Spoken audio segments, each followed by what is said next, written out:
We are on and ready. Good morning, everyone. And it is 8:30 on March 16th, 2026.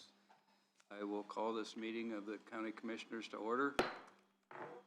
The first item is introduction of a new code compliance official. Good morning. Good morning. This is Cameron Rice. He's the new Code Compliance Officer with Development Services. Let him introduce himself a little bit. Never been in this kind of position, so. Oh, well. My name's Cameron Rice. Grew up in Allen County. I did HVAC for 10 years. I hold a master's in HVAC, so I've always been in the trades, so it's kind of something different to do. So my brother, Jacob, he's a DeKalb County Sheriff. He actually kind of led me onto it. So that's that. Okay. Well, welcome aboard. Thank you. Welcome aboard. Unless you guys have any questions for me, that's really all that I had. Is that it? Yeah. Oh, come on. I know. Sorry. It wasn't hardly worth the walk, was it? Yeah, I was going to say that. Well, with the wind, yeah, I was questioning it. It'll be easy going back. Hopefully my coffee doesn't fly out of my hand. I hope you guys have a great day. Thank you. Thank you. Thank you for coming. Thank you.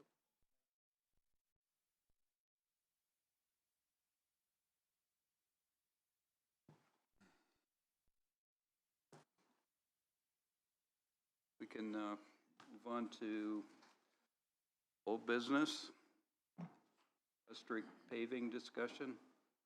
Did you want to hold off on that until Andrew was here for you can make a decision? Yeah, that probably wouldn't be a bad idea. Yeah, because I think on that agreement, probably I have a little bit of his input on that. Yeah. We have the resolution 2026R-1 comprehensive plan. This was put on hold. Are you gentlemen in agreement that we can now move forward with that? Yes. Yes. I would entertain a motion to accept that comprehensive plan as presented. So moved. Is there a second? I'll second. We have a motion and a second to accept the resolution 2026-R-1, the comprehensive plan for DeKalb County. Is there any discussion? Anyone in the audience? Hearing none. All in favor signify by saying aye. Aye. Opposed? Motion carries 3-0. You have to sign something.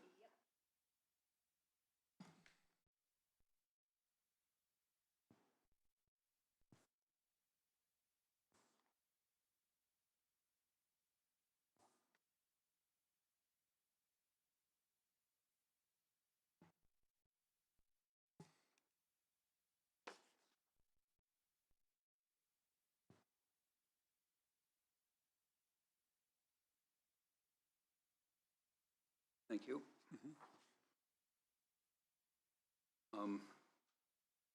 As we have a bit till Andrew will be here, we can move down to discussion topics. Payroll approval. Entertain a motion for that. I'll make that motion to approve payroll. I'll second. We have a motion and a second to accept the payroll as presented. Is there any discussion or questions? Hearing none, all in favor signify by saying aye. Aye. Opposed? Motion carries 3-0. We have the claims for approval, including the February bookkeeper and payroll. I would entertain a motion. So moved. Second. We have a motion and a second to accept the claims for approval as presented, including the February bookkeeper and payroll. Is there any discussion or questions? Hearing none, all in favor signify by saying aye. Aye. Aye. Opposed? Motion carries 3-0. We have the minutes for approval. I have a comment about minutes. I don't have it up, but the first paragraph where we discussed the Sewer? Sewer? yes. Okay. We approved it before the discussion. in the minutes. I thought that it should be turned around, approval should have been after the discussion session that we had. Just a, not a big deal, but, you know what I'm saying? Shows we approved it and then had a discussion. It's like we was cut and dried before we even talked about it. I don't, So you want me to move the voting part down? yeah, just put to the end. Got it. I'd make the motion with that change. With the Yep. amendment. I'll second that with the amended. We have a motion and a second to accept the minutes as accepted with the change as presented. Is there any other discussion or questions? Hearing none, all in favor signify by saying aye. Aye. Opposed? Motion carries 3-0 with the change. You can still sign this back page.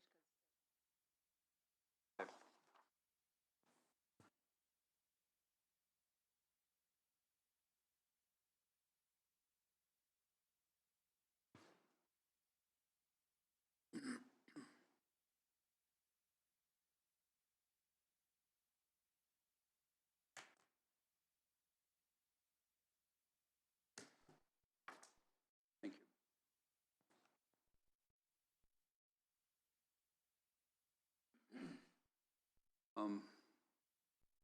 The Johnson Controls, we probably need to wait if we have questions for Michelle.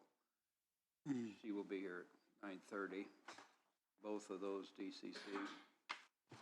Yeah, those were both she sent prior to needing to come for the grant. So if you don't have questions, you can go ahead, otherwise we can wait. We'll just play on the safe side. We'll just wait for her in case there are questions. We have the treasurer's monthly report for approval. Would entertain a motion to accept that.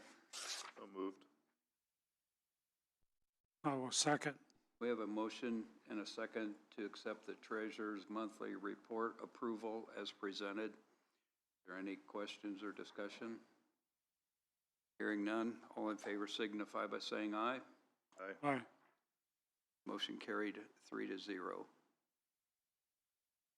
We have the Samaritan Fund discussion.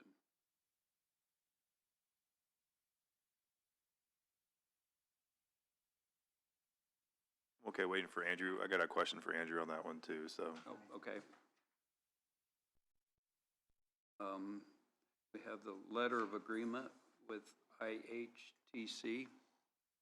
This was the Indiana Hemophilia and Thrombosis Center agreement that Dottie had sent.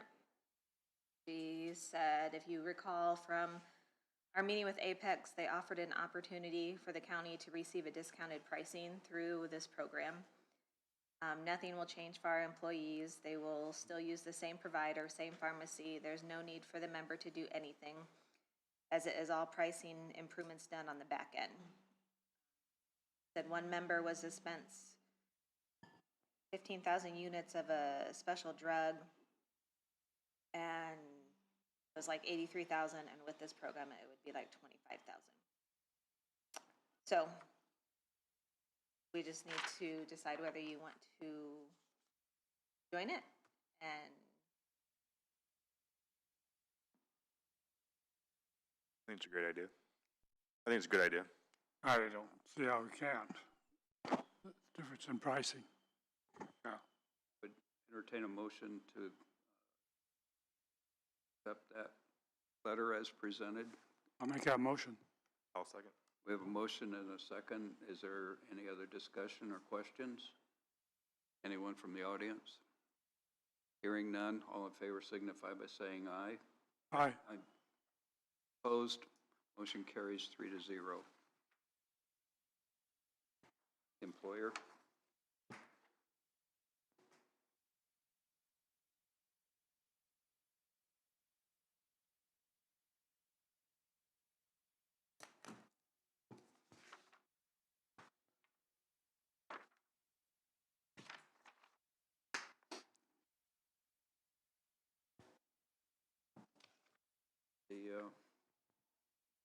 We're still waiting on Andrew.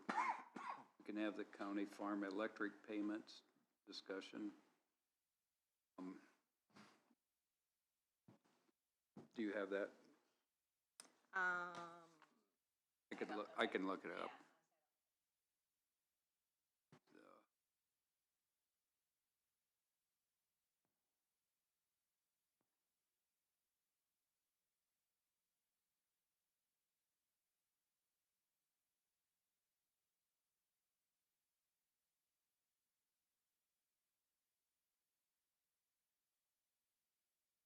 Is that under new business or just? Oh, it's clear at the bottom. You want me to get a copy for it? I got, it's coming. Basically, the gentleman that's renting the farm has been paying the electric bill, but because of the harsh winter, our maintenance department is out there working, and so the monthly bill went from basically, look at the years here. January was $259.18. February was $516.14. And a year ago, January was $88.30. And February was $200.76, if I'm reading that correctly. And obviously, it's gone up considerably. In December of 2021 to March of 2022, the average cost was $78.58. In 2023 was $66.46.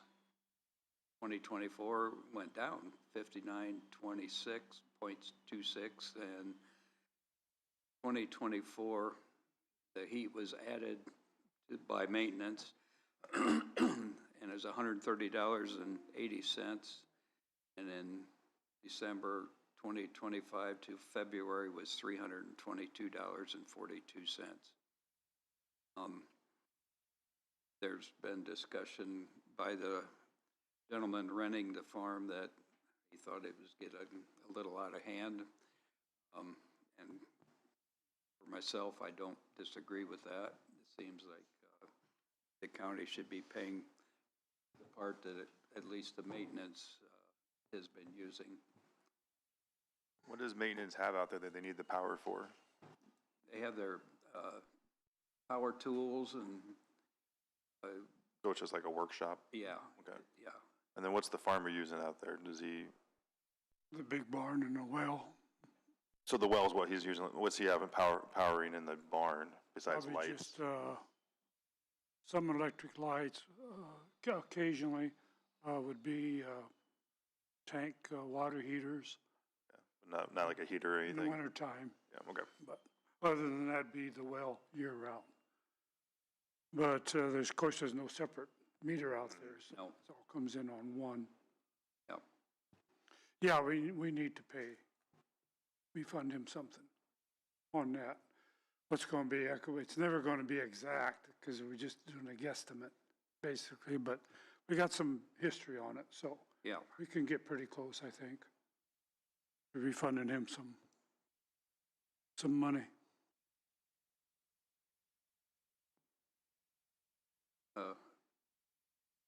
To me, it looks like he only spends about, when did maintenance put in the stuff out there again? You said, Jim? Larry said it fell in that between December 24 and March 25. It went from, the average cost was in 2023 was $59.26. The next year, when they added the heat, went up to $130.80. So that's basically double. Mm-hmm. Which February went to 322. Yeah. That was this year. no, that was last February. Yeah. Which is basically almost triple. Yeah. This February's probably even worse. Yeah, That 322 is this, It is? yeah, Yeah. it includes It says 20. 26, 20, to February of 2026, yeah. Oh, okay. I got you. yeah, so that, the other ones above it included the March, and we don't even have March's figure on that 322, so it would be way higher.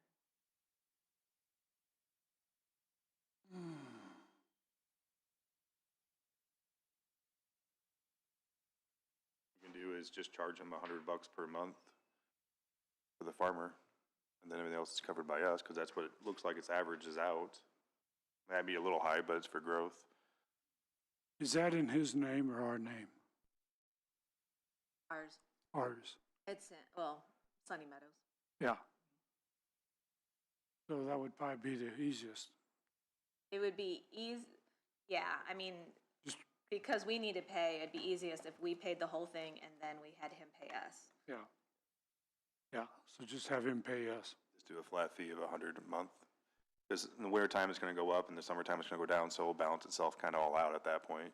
That way, he can budget it properly, and then we just don't have to worry about trying to figure out how much electricity he used and us used and all that stuff. I'd agree with that. Because I mean, you look at 21, 22, 23, I mean, it's some 90s, but it's not going over 100, so. But the summer months aren't nearly that. I know, but with electrical rates going up, going forward, it's gonna probably go up too. It could drop back 75, 275. Could adjust So, it. yeah, I mean, You could adjust how it. much longer does he have on that contract?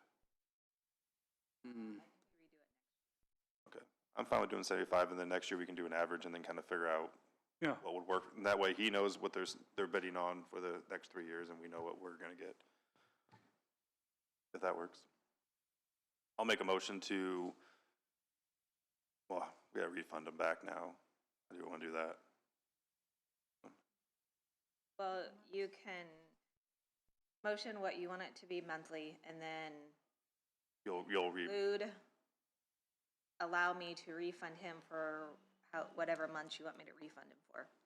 Like, if we want to just do from December, January, and February of what we have, and March, because I think he just went and paid that, but, just refunding the difference between the 75 and what it Yeah. actually was. So the motion would be for moving forward to pay $75. $75 a month and refund, I don't know, would that be the correct term? Yeah, refund Refund, with that price from what date, what month do you wanna start it from? March 2025? well, you want to just go back 4 months? This one? That would, So moved. that would take care of the, December 25 to March 26. Yep, be refunded. That his only cost is $75. Yep. That's my motion. is there a second?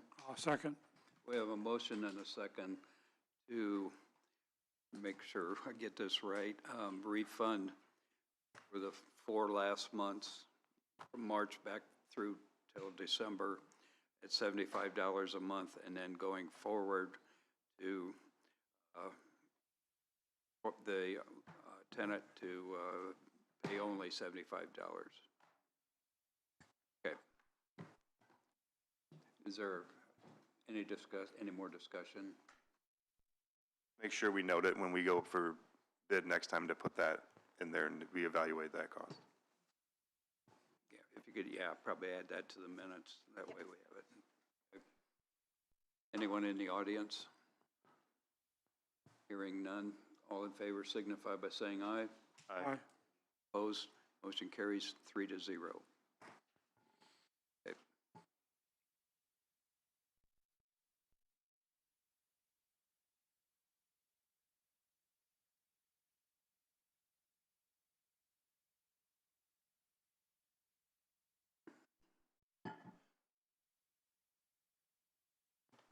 Good morning, Attorney Andrew. Good morning. I apologize for my delay. Yep. Had a family issue, and so No? I'm here now. So Yeah. Family comes first, right? thank you. I appreciate it. Are you ready for a discussion? Of which, or of what? Of Westrick, or I was assuming Westrick or something Starting different? there. Okay. Well, I don't want to, until you're ready.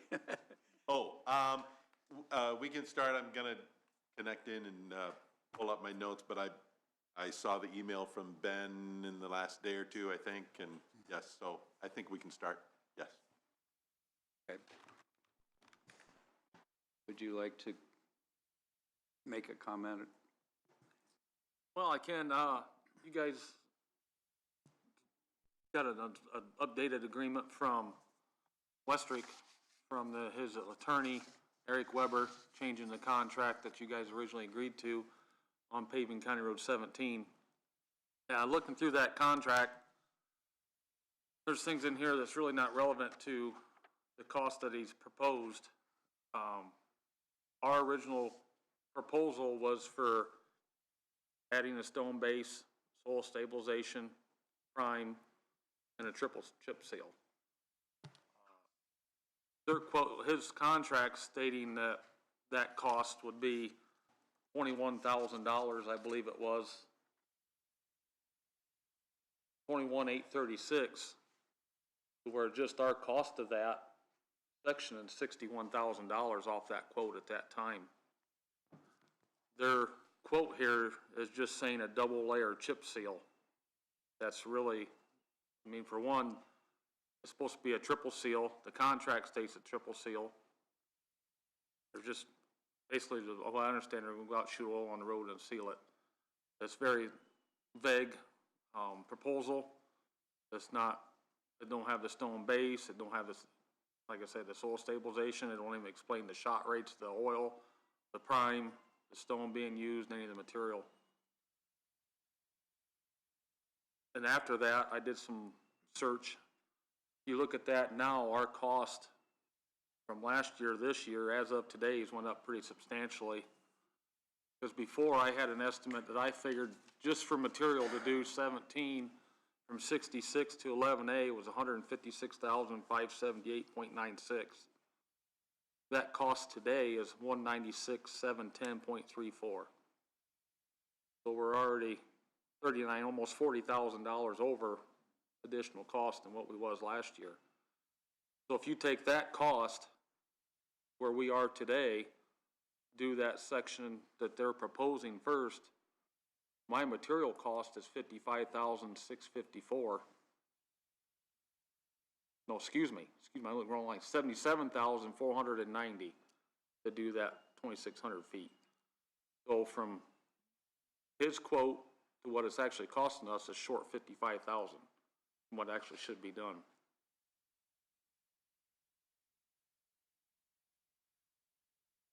Did I also read in your email that the 26,000 doesn't even come close to meeting No, any specs? it can't, because, yeah, basically that's just a cost where I'm seeing for a double chip seal that's not even specifying the type stone, the gradation of stone, the oil, the shot rate, the type of oil. I mean, we need to be, because when we go in a double chip seal road or triple chip seal road, that's really a bare minimum of how you can build a road. I mean, that's not even a county standard spec that we have in our spec book. So we need to make sure that that is done properly and right, because otherwise we're going to have a lot of failures and a lot of maintenance going forward. You know, I think our original proposal was very fair and good. I mean, we was going to do the road first thing this spring if weather allowed. You know, we have a highway department. We're responsible for 705 miles of road.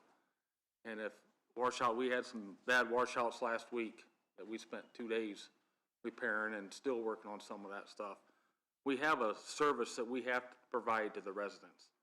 That's why it's so hard for us to pinpoint down a date that we will have this done by this date or that date, because we got to live by the elements in our other road conditions. That project will get done if we do it by the end of the year, but I just can't commit. Like his new contract, he's wanting this done by June 1st.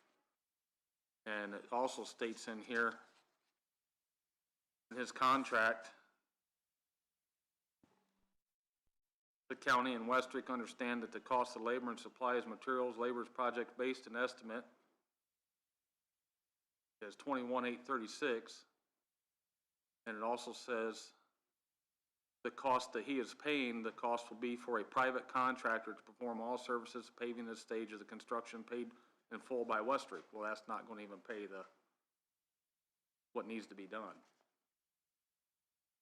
I mean, it's up to you guys how you want to proceed. I have never received a signed statement contract back.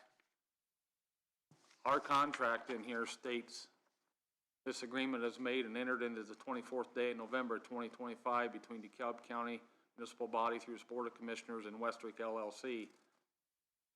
And that he agrees to pay the county $157,000 by May 1st, 2026. So in theory, this should have been signed back in November. I yet to this day of March 16th of 2026 received a signed contract or anything back. I get an updated contract from his attorney that they're wanting. So I say it's in your guys' court how you want to proceed, what you think. What, Andrew, so that first paragraph, what does that mean since it says, say, entered into this 24th of November? Are you talking about which one? Our contract. Our contract? Our contract. Yeah. Well, okay. So that's just the date that's put into the contract from when you guys signed it. Mhm. So, you're talking about if they signed it today or something? I mean, Yeah, would it make a difference?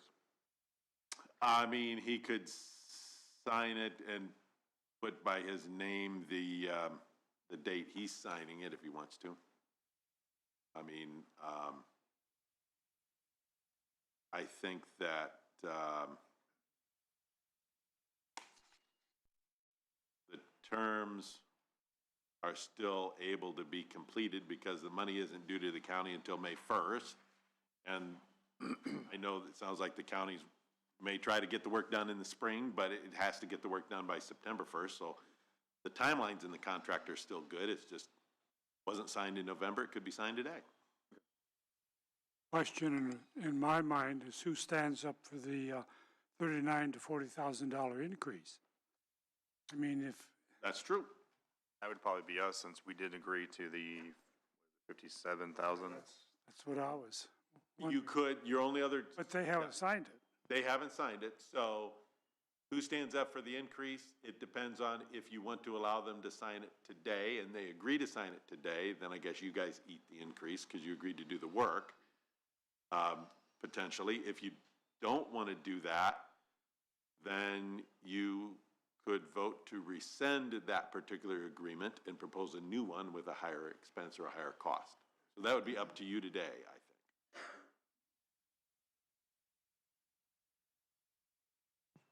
Well, gentlemen, all's in our court. First of all, I reject their contract. I don't. I want to make that very clear. I think we were all on the same page on that one. Yeah, we Not up to can't. it's not up to our specs. It's not going to be done by a third party. It'll be done by our highway department. So I just be clear on that. So it's really about our contract that I'll be discussing. Well, we'd be stuck with it. If that road's gonna come apart the way they're doing it. It's not gonna hold up. And it's gonna be on us end to fix it. Yep. And that's not acceptable. Want to do a formal Yeah, motion? yeah. Yeah, you should probably do a formal motion to reject their version of the contract. So moved. Second, We have a motion and a second on the floor to reject the current contract. Well, no, to reject their proposal. Oh, their Their proposal. counter proposal. My misunderstanding, I'm sorry. To reject their proposal. Is there any other discussion or questions? Anyone from the audience? Hearing no one, all in favor signify by saying aye. Aye. Opposed? Motion carries 3-0. Now, as far as the current contract, do you want to eat the cost or reject the contract? And I mean, just my thought is that they've had plenty of time to make a decision. Obviously, their decision is they want to take a shortcut that doesn't meet county standards, and to me is totally unacceptable.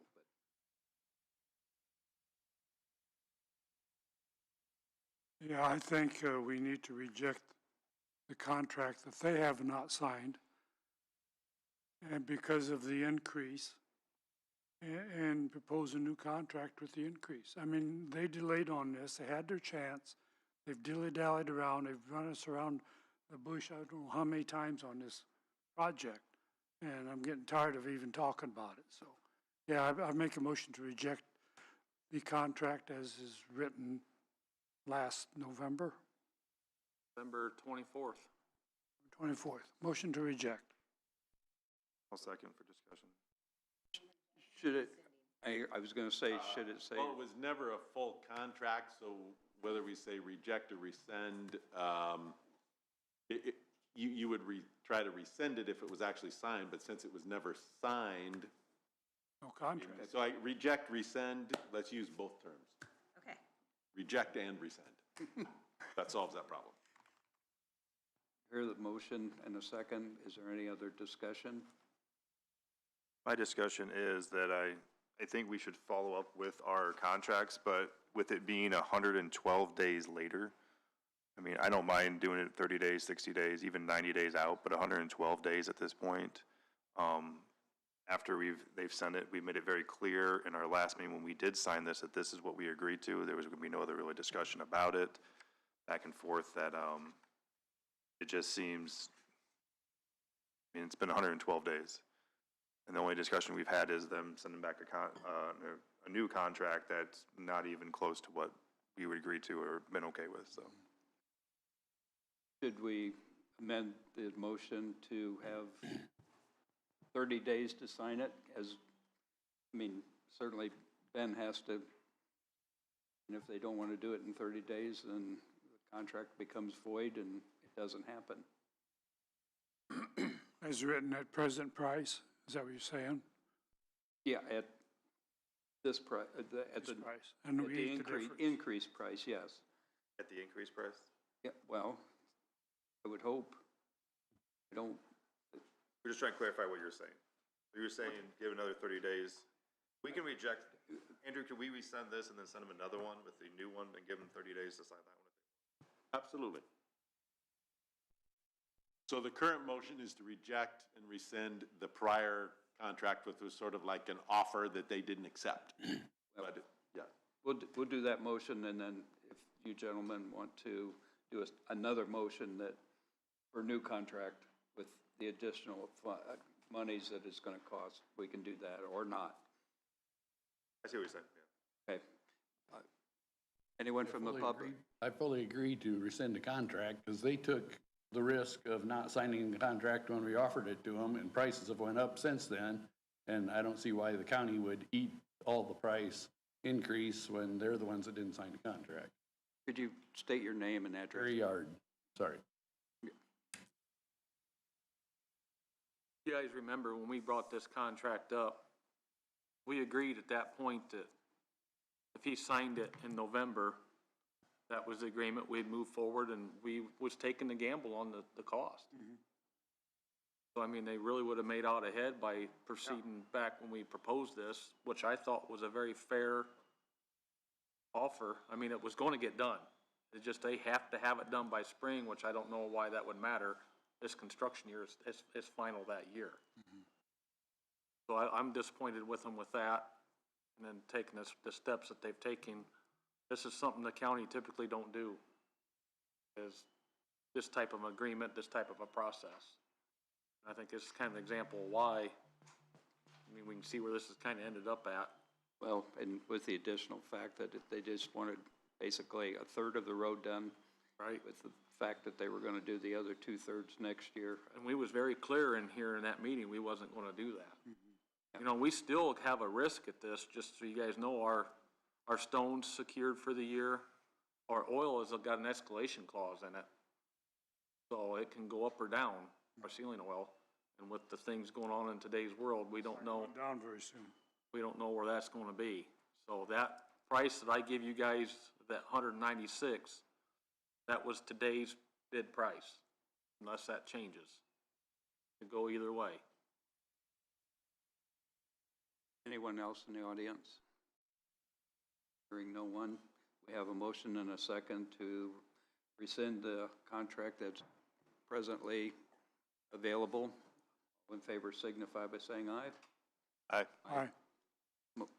Those opposed, motion carries 3-0. I like the idea of offering them another contract for 30 days at the $196,710.34. And they would have 30 days to sign that contract. If not, then it goes void. And the rest of our contract time stays Yeah. the same through. Yep, just changing the cost and then adding that voided after 30 days. That's a motion, I take. That's a motion, yeah. Is there a second? I will second.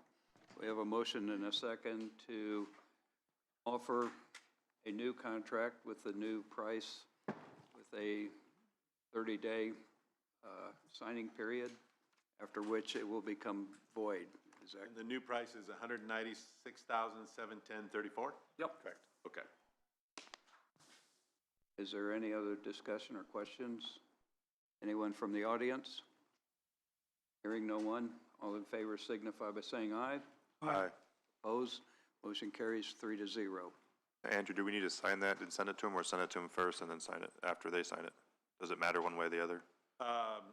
If I was dealing with it with in this sort of situation, I would say send it to them to get them to sign it.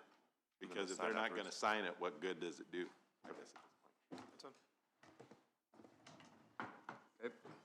All right, so we'll update the number and send the contract to them. Okay. Thank you, sir. Thank you, Ben. Appreciate all your efforts. Fine. Anything else for me this morning?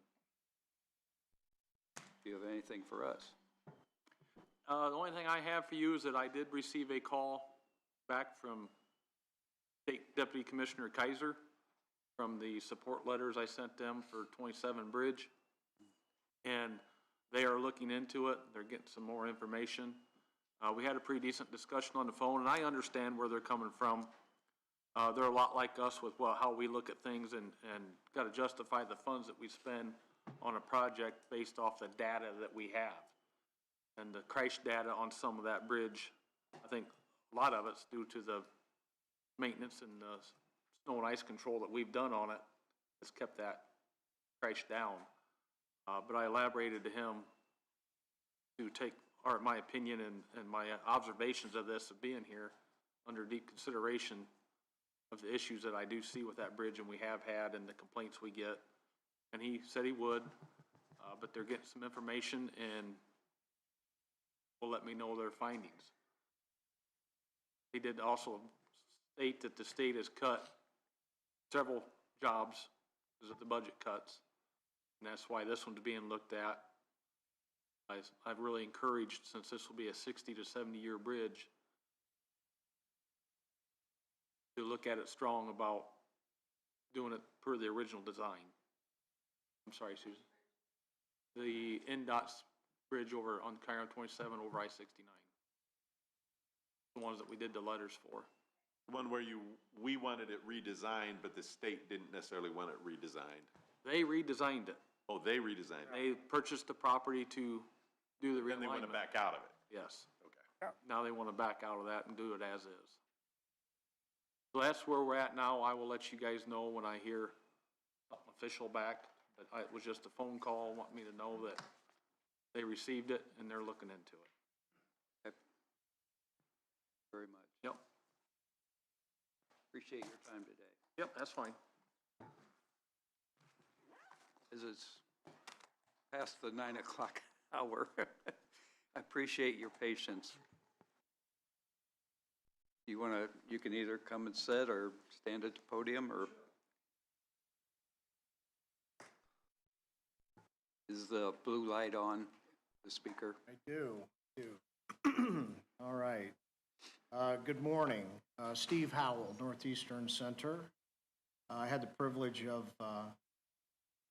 addressing the county council last week and see a few familiar faces from that meeting, so you get the opportunity to hear some of the same information. So Always important to provide a little bit of context and background. So Northeastern Center is the designated community mental health center for 4 counties in Northeast Indiana: Noble, LaGrange, Steuben, and DeKalb. We are one of 24 CMHCs, community mental health centers, that serve the 92 counties. And as the designated CMHC, that means a couple of things. It means that Northeastern Center receives county dollars by statute, and it also means that we have an obligation and a responsibility to provide a full continuum of behavioral health services to the residents of each of those counties. We have an obligation to be transparent and a good steward of those dollars. So Northeastern Center's been in the behavioral health treatment space for nearly 50 years, July of 1977. And our mission at Northeastern Center remains that we help individuals achieve emotional and mental wholeness through accessible, affordable, and quality behavioral health services. And we treat in the neighborhood of 5,000 individuals a year in those, primarily in those 4 counties. About a month ago, 3 weeks ago, you should have received the DeKalb County report. I do have a couple of extra copies if anyone needs it, but I want to go through and provide some highlights from that annual report that we've been providing since 2018. The format changes a little bit year over year, but I'll go through some of the highlights of that, and glad to entertain any questions or comments that y'all may have. So we are a private not-for-profit organization. We have a 13-member board of directors that governs Northeastern Center, and it's made up of 3 reps from each of our 4 counties. And page 1 lists the names of those individuals. We also have an at-large appointment that rounds out the group at 13. Page 2 of the report hits on many of our community partnerships that we have specific to DeKalb County. I won't necessarily go through those, but one of the things I take very seriously and I think is very important is we are a community mental health center. And so that means that these partnerships are extremely important and critical for us to be successful. We do provide a full continuum of services. That can be anywhere from addiction treatment, or sometimes called SUD or substance use disorder treatment, so anything from severe mental illness, people who have very significant diagnoses like schizoaffective disorder, schizophrenia, all the way to really the other end of the continuum, people who have anger management problems, marital problems, different problems in different walks of life. So one of the things that's important to stress is that the people that come to Northeastern Center are our friends, our neighbors, our family members. So we run the whole gamut. We're the safety net for the communities, and that's the way the system is set up in Indiana. So we employ about 200 individuals currently, and we provide those services in a variety of settings. We have 5 outpatient clinics, we have a hospital, we have 4 group homes, we have a clubhouse, and we have a full continuum of crisis services that I'll go in a little bit more detail about in just a moment. As I mentioned, we serve about 5,000 individuals a year in DeKalb County specifically. Last fiscal year, and this is for fiscal year 2025, which is July of 24 through June of 25. In DeKalb County, we serve 1,202 individuals, and that includes 199 youth. It does not include services that we provide in the 3 school districts. We have 2 programs, a school navigation program and a school assistance program. So those 199 youth, it does not include those. From a financial perspective, I wanted to share a little bit of that information. Funding in mental health is difficult right now. A lot of the clients that we serve rely on SNAP, Medicaid, and there's a lot of changes coming down the pike with both those programs, as I'm sure you're aware. Our fiscal year ended in a loss last year of about 6%. We're about a $21 million company, so if you line those 24 CMHCs up from largest to smallest, we're about 17th. We're in that neighborhood. So there's a lot that are bigger than Northeastern Center and about a third that are smaller.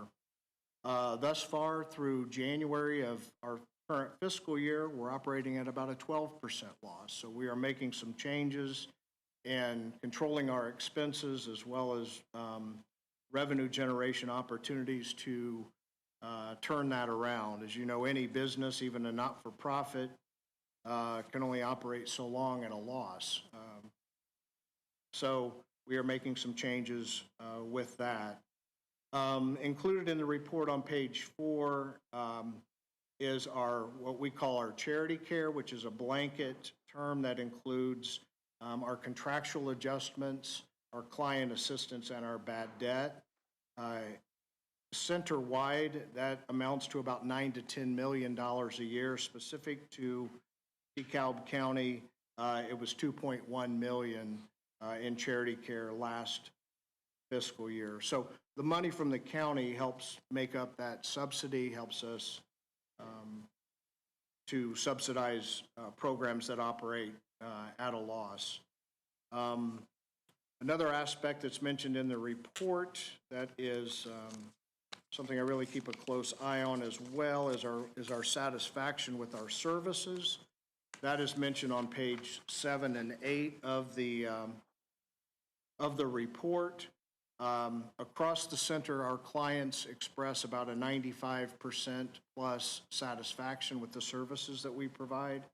And DeKalb County residents report right at that. 9.53 out of 10 are satisfied with our services. The last page of the report, page 8, is a state survey that's done annually from the Division of Mental Health and Addiction, where they survey our adult clients and they survey our youth clients. The one that is labeled MHSIP is the one for adults, and the one labeled or marked YSSF is for youth services. So the premise is they survey these individuals served in these different categories and compare Northeastern Center to all the other CMHCs across the state. So when we look at the adult, they ask questions like, I deal more effectively with my daily problems, I'm getting along better with my family, very practical, functional things that are being measured. Northeastern Center scored above the average on 8 out of 8 measures with that. And in the youth survey, we scored above the state average on 4 out of 7. So again, those are state surveys. This is part of the county provider reports that are available to you or to anyone at in.gov. And you can look at any of the 92 counties in there. So that page 8 is part of that report. But the report that I provide to you has a lot more detail than, the minimum required.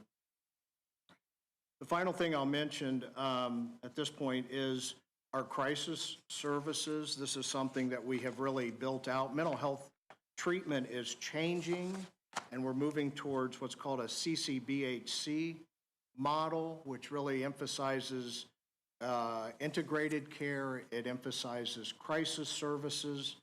Northeastern Center has developed a pretty robust crisis continuum. They talk about a 3-step model of someone to call, someone to respond, and a safe place for help. So the someone to call, the first step is 988. You may have heard of that, trying to build out similar to what they do for 911, what's in place. But 988, we also have an 800 number for Northeastern Center to take crisis calls. The second aspect of that is someone to respond, and we have a mobile crisis team that's designated. We were, I believe, the 14th in the state that was designated. They're now up to about 20 designated mobile crisis teams. And the third part of that is a safe place for help. So in addition to our hospital, we also have a crisis receiving and stabilization service that we call NEC Cares. So it's a place where first responders can drop individuals off for up to 23 hours. It's a place individuals can walk in as well.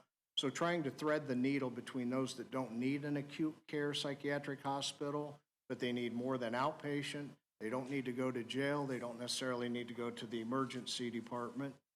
So a couple of numbers, if I may share quickly with those. Our mobile crisis team in fiscal year '25 responded on-site, had 30 calls that we responded to on-site. Through 7 months so far this year, we've responded to 98. So the awareness is getting out there and the utilization is increasing.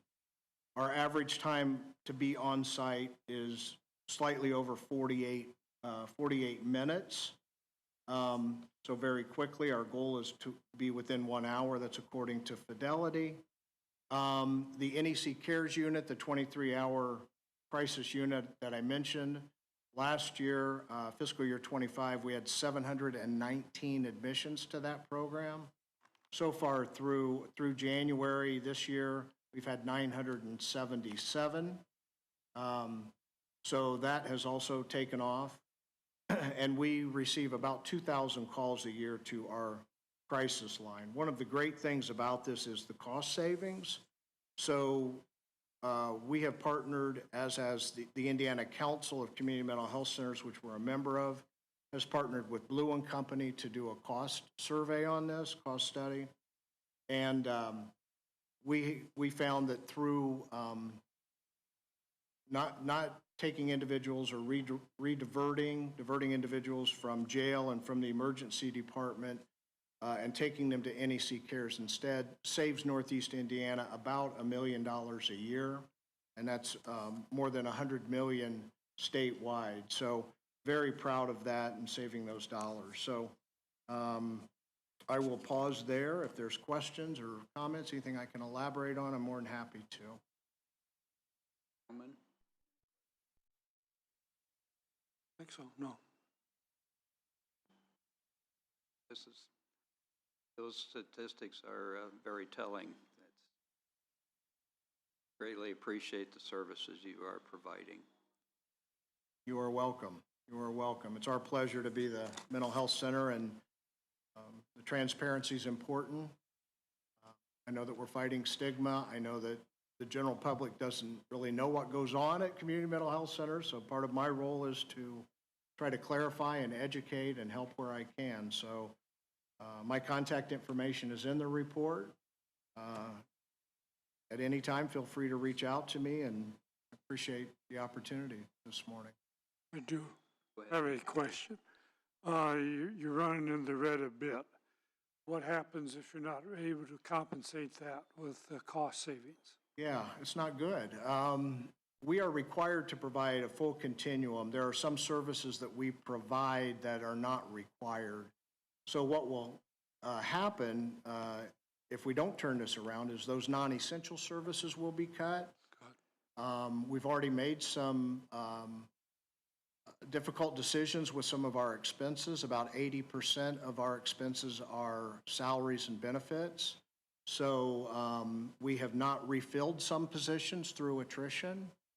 We have consolidated a few programs around the state, and we're not alone with this, unfortunately. Many of the other CMHCs are in a similar position.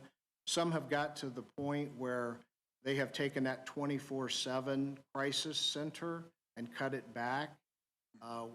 That's really hate to do that.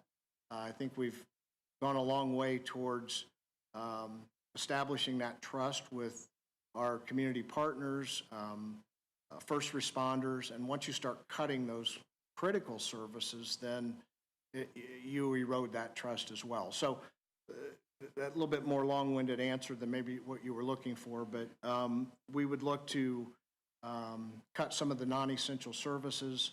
I'm pretty confident we're able to, get this back in line. It's very challenging with the funding right now. Our fiscal year ends in July. There's still uncertainty what's going to happen with some of these programs starting July 1st, and it's getting closer and closer. Thank you, appreciate that. Does anyone in the audience have any questions? Hearing no one. Again, I greatly appreciate spending time with us this morning. I greatly appreciate it. And thank you for coming. You're welcome. Thank you.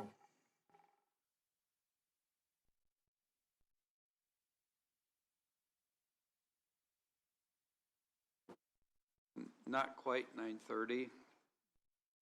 If Miss Michelle is ready. Sure, can be. Today I'm coming just for permission to file our adult Department of Correction grants, the ones that we rely on for a majority of our funding. They are due April 1st, so coming to you first today, then the advisory board will discuss them on March 27th. So I sent you copies of the reports. No major changes in the budget or what we're asking for, really just looking to continue services as we have been. In the budget, we are going to ask for some additional grant funding, although I don't think it's likely that we will receive any. We're actually being told that the DOC commissioner has a plan to provide less grant funding than he has in the past, partly due to wanting to increase the amount spent on community transition program, which we do participate in, but those are clients that we receive a notice from Department of Correction, and we're asked if we would like to supervise them for a set period of time based on statute. So limited availability to participate in that just due to they have to have a DeKalb County case and be a DeKalb County resident in order to participate. The other reason being given by the DOC for decreased grant funding is that they're having to, and I cannot explain this, so please understand, I'm telling you only what I've been told. They're having to borrow money from the 2027 appropriation to pay for the last part of 2026 already awarded funding. I have no explanation for that. You'd have to ask someone at the DOC.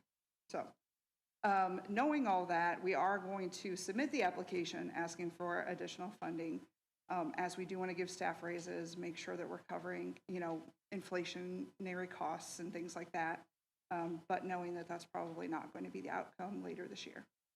So, did you have any questions about what I sent to you? No. No. I do have a question. One point. What's the average resident count out there, maybe the last 6 months, if you have that? Last 6 months, I would put it, off the top of my head, I would put it around 30. Today, we're at 33. How many staff do you have? So we have, we do 12-hour shifts. Night shift has 6 full-time staff. Day shift has 5 full-time and a part-time that works weekends.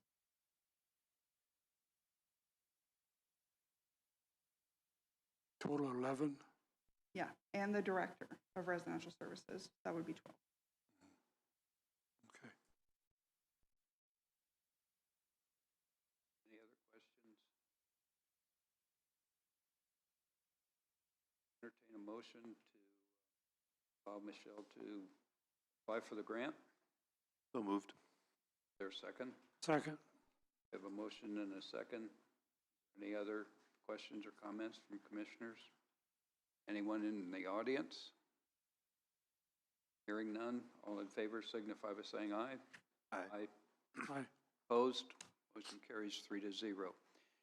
If you could hang around, go ahead, I'm sorry. I do have a letter of support that I need you to sign that I send in with the grant application. I think, Susan, did you have a copy of it?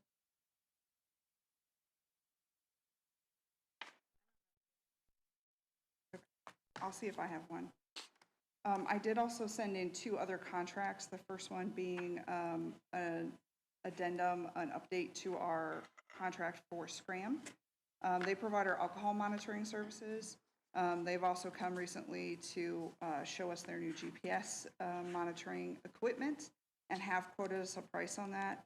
I sent that in an email, and I think there was a question about the pricing. If you saw on the pricing list, it was highlighted at $2.45. That's our cost. That would be our cost per day if we decide to use their GPS monitoring services. That's something we're testing out right now. We want to make sure that obviously it performs up to our standards, that it has good coverage, battery life, the different things that we look for when we look for this kind of equipment. So we haven't made that decision yet, but they did add it to our addendum because we needed to sign our new 3-year agreement for the alcohol monitoring services. They added it in case we do decide to make that switch from our current provider to them. So we're not going to move on that right now, or, Well, I need the We are? 3-year, Oh. yeah, I need the 3-year agreement signed to continue our alcohol monitoring services with them, which we already use and have been using for several years. And then this is just an extra. We can use it if we want, but if we don't use it, then it sits there without any consequence.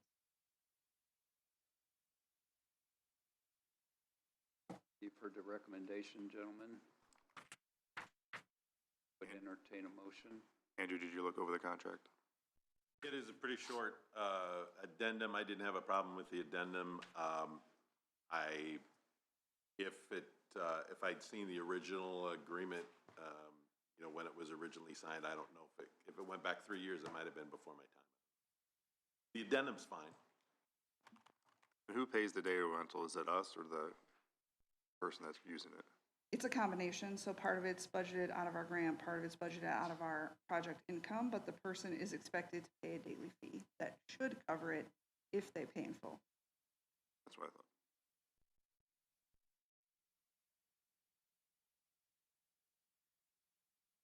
Any other questions? Want to entertain a motion? So moved. Is there a second? Second. We have a motion and a second to accept the DCCC Scram contract renewal as presented. Again, are there any other questions or comments? Anyone from the public? Hearing no one, all in favor signify by saying aye. Aye. Aye. Opposed? Motion carries 3-0. And the last contract I had sent was our fire inspection for the year. I had sent the information regarding maintenance had looked into possibly switching over our fire panels so that we could have different services and decided that was not going to be cost effective. So Johnson Controls would still be the choice for myself and the maintenance department to do the inspections at the Community Corrections building. I did have a note that they forgot one of the tests that we need for the year. I had sent them an email asking them to add that to the agreement, but I didn't get a response other than an automated "I'm on vacation" from one of our representatives that we work with. So I wasn't able to get that added to a contract for you to sign, but we do still need everything that's included in the original one that I sent up, and we'll just have to have that last test added on a separate document. Are they gonna charge more with the added test, or is that just part of their normal? We don't know yet. They will charge. So what happened last year was there was disagreement about whether or not that test was needed until we verified with the fire marshal that it was in fact required every year. So they came in the spring to do the majority of our testing, and then they had to return in August to do that specific test after the fire marshal told us that it was required. What I want to do this year is have it all on the same day, so we're not being charged separate labor fees for them to come out 2 separate days of the year. That's why I wanted to have it added. So what I'll do is, when I do get a hold of them, I'll let them know our expectation is that it's done the same day when they're already present for the rest of the testing. I looked at the proposed agreement. It has some of the same, I don't want to say distasteful, but not super positive clauses that national contracts have, like the laws of Delaware cover the agreement. If there's any disputes with them, it'll be up in Milwaukee, Wisconsin. But these are the sort of things with national companies that you can't really negotiate out of because they hold all the cards on these. So, and the other thing to remember is there's an automatic renewal if no notice is given more than 60 days prior to the end of each 1-year period. So just realize that if we did want to eventually change, you got to notify them more than 60 days ahead of it.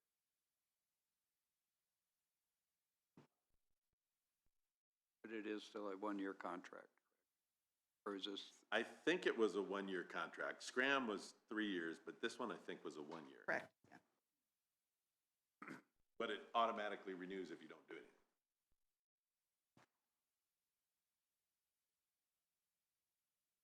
for the recommendation? Motion? Yeah, we kind of reluctantly, considering Johnson Controls, to renew that contract with Johnson Controls. I'll second that. Motion and a second to accept the contract as presented for Johnson Controls renewal. Are there any other questions or comments? Hearing none. Anyone from the audience? Hearing no one. All in favor signify by saying aye. Aye. Opposed? Motion carries.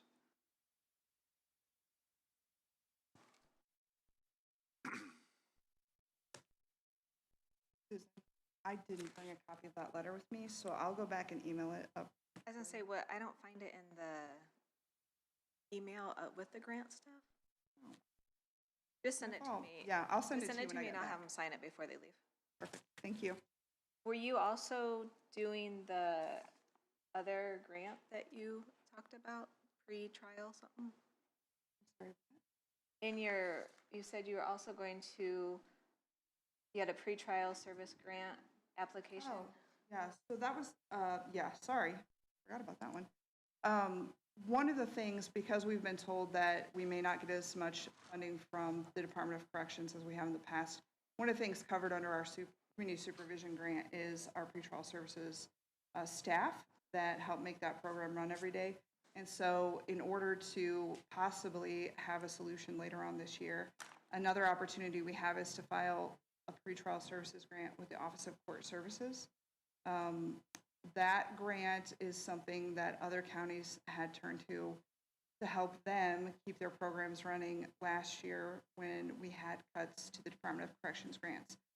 So it's also due, or in the same time period, and so because we don't know what's going to happen with our funding for DOC, my thought process was to go ahead and also file for that grant so that if we could get some funding from that avenue, hopefully in the end we can kind of make it all even out. And then if we don't, we aren't anywhere different than we are right now. So to be clear, that funding, I'm asking for it in my Community Supervision Department of Correction grant, as I always have. I'm also asking for it from the Supreme Court to see if possibly that's going to help us even things out, depending on how the rest of the year goes. So is that No, go ahead. is that a separate submission? Like they need to approve you to do that one also? Yes, I don't need a letter for that one, but I would need approval for that one. Okay.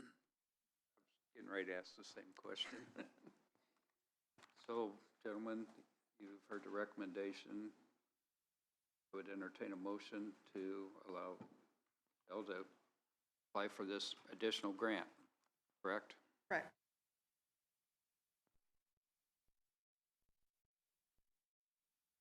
So moved. Is there a second? Oh, second. We have a motion and a second to allow Michelle to apply for the additional grant as presented. Are there any questions or comments? Anyone from the audience? Hearing no one, all in favor signify by saying aye. Aye. Opposed? Motion carries 3-0. Thanks for reminding me of that, Susan. Very good. Thank you, Michelle.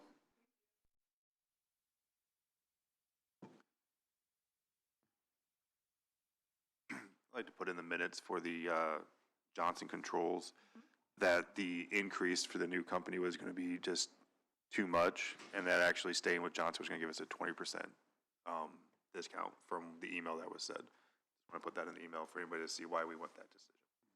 Okay. Just put it in the minutes, that's all. Yep.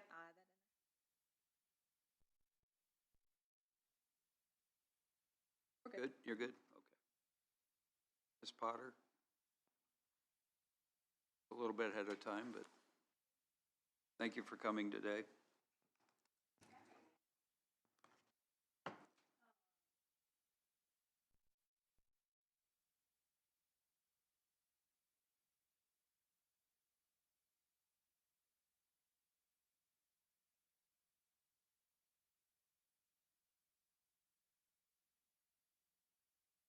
Aaron, I'm sorry, is your blue light on?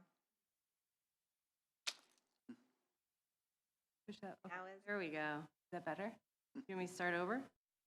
Okay. Sorry. Oh, okay. Okay.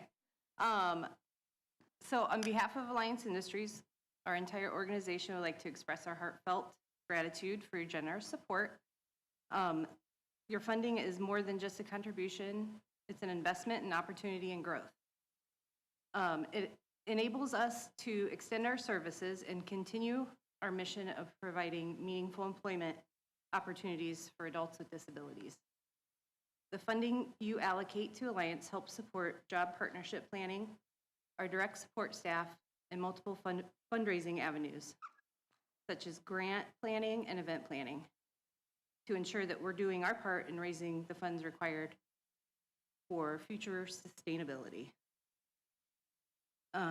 This funding has a lasting impact on our community. Not only does it allow us to continue our life skills programming and job training, but it also helps create specialized training opportunities for our support staff, and form new job partnerships to help support our local industry leaders with their production needs, all of which allows us to serve more individuals and provide support to their family. One of our main challenges is finding the right balance between the number of individuals we serve based on our work volume. Your funding helps to narrow that gap. In 2025, with the hope of expanding our reach into Northern Allen County, we formed a new partnership with Carroll High School, allowing us to add an intern to our direct support staff at no cost. This partnership has developed into a part-time paid position, and our intern has committed to joining our team through the summer. We currently serve 2 members from the Huntertown area and 1 team member from the Cedarville area. We've gained a new partnership with Hendrickson Distribution and secured a new contract with Riki Dispensing, which is a separate division of our existing partnership with Riki Packaging. This brings our total number of job partners to 8. And this new job growth allowed us to hire 8 team members from our waiting list, which is currently at 22. We have 40 team members that support production, and our support staff includes 2 direct support professionals, 1 intern, and 2 volunteers. One of our main fundraising avenues is grant planning. And so by creating initiatives, collaborative partnerships with organizations such as DART and the AWS Foundation, together we were able to provide a reduced bus fare for Alliance team members to get to and from work for one year. With Three Rivers, the Heart Association, and private donations, we've been able to provide an AED machine and CPR and AED training for our direct support staff. And most recently, the Community Foundation, DeKalb County, for pneumatic height adjustable work tables to ensure team members who use mobility devices are ergonomically supported throughout their workday. Another fundraising avenue is event planning. Last year, our biggest event, the Festival of Wreaths, raised over $40,000. And this has been our most successful fundraising event during my time at Alliance, if not historically. Through our recent fundraising efforts, we have reduced our debt by roughly 47%, and we're currently working on our chicken noodle fundraiser dinner, which will be held on April 18th from 4 to 7. I would like to invite you all to attend. We have raffle tickets. There will be silent auction items and a delicious homemade chicken noodle, mashed potato, and green bean dinner available at free will donation. Nonprofit work is never done alone. It's built on partnerships, compassion, and determination by like-minded people who believe that together we can create a brighter future. And in 2025 and 26, we've added 6 new board members to our leadership team, 4 in 25 and 2 in 26, bringing us to a total of 10 board members, and not to mention a handful of volunteers serving as committee members, including family members, friends, former board members, and donors. As a network of community members working together, contributing to Alliance's success story. So today, we not only celebrate the funding you've provided, but also the trust and the confidence that you have placed in our organization and in its leadership team. And we promise to honor that trust by working with dedication, transparency, and passion to ensure that your support has the greatest possible impact. So none of this momentum and growth would be possible without your support. So thank you for believing in our mission and for standing with us as we continue this meaningful work. Thank you. Thank you. I do have a question. Considering the fact that we pay that out of our lighted, Commissioner's lighted, right?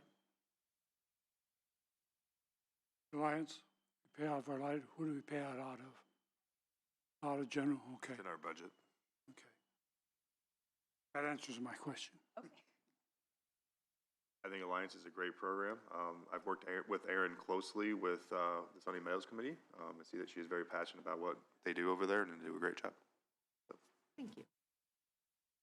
Very good. Anyone in the audience have any questions, comments? Hearing no one, thank you very much for coming today. Appreciate it. Thank you. Bill.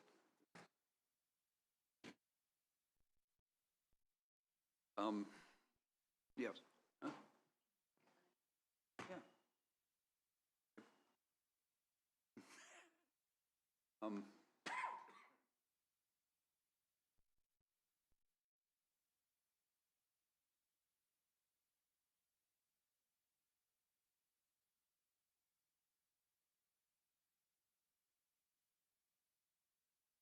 believe at this time we will take an early break. So we will be back at 10:15.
Hi. Have the floor? Okay. So Kelly and John with the Ox Agency, and we are here to present today on the DeKalb County Space Study that we've been doing. First of all, let me say thank you to Jim, yourself, Rick, Larry, Joni, Susan. You guys have come to our aid and rescue many a times throughout this project, collecting the data that we needed, data that you guys already had on file, so I really appreciate your guys' support. So I'm going to go through this. I'm not a presenter that just speaks to the slides, so if I feel like you guys are waiting for questions or something, I'm going to pause for those as well. Is that okay? Okay. So here's kind of, oh, it's not changing. Wrong one. Yeah, wrong one. So here's kind of the summary. We're going to go through the executive summary, kind of our scope and methodologies.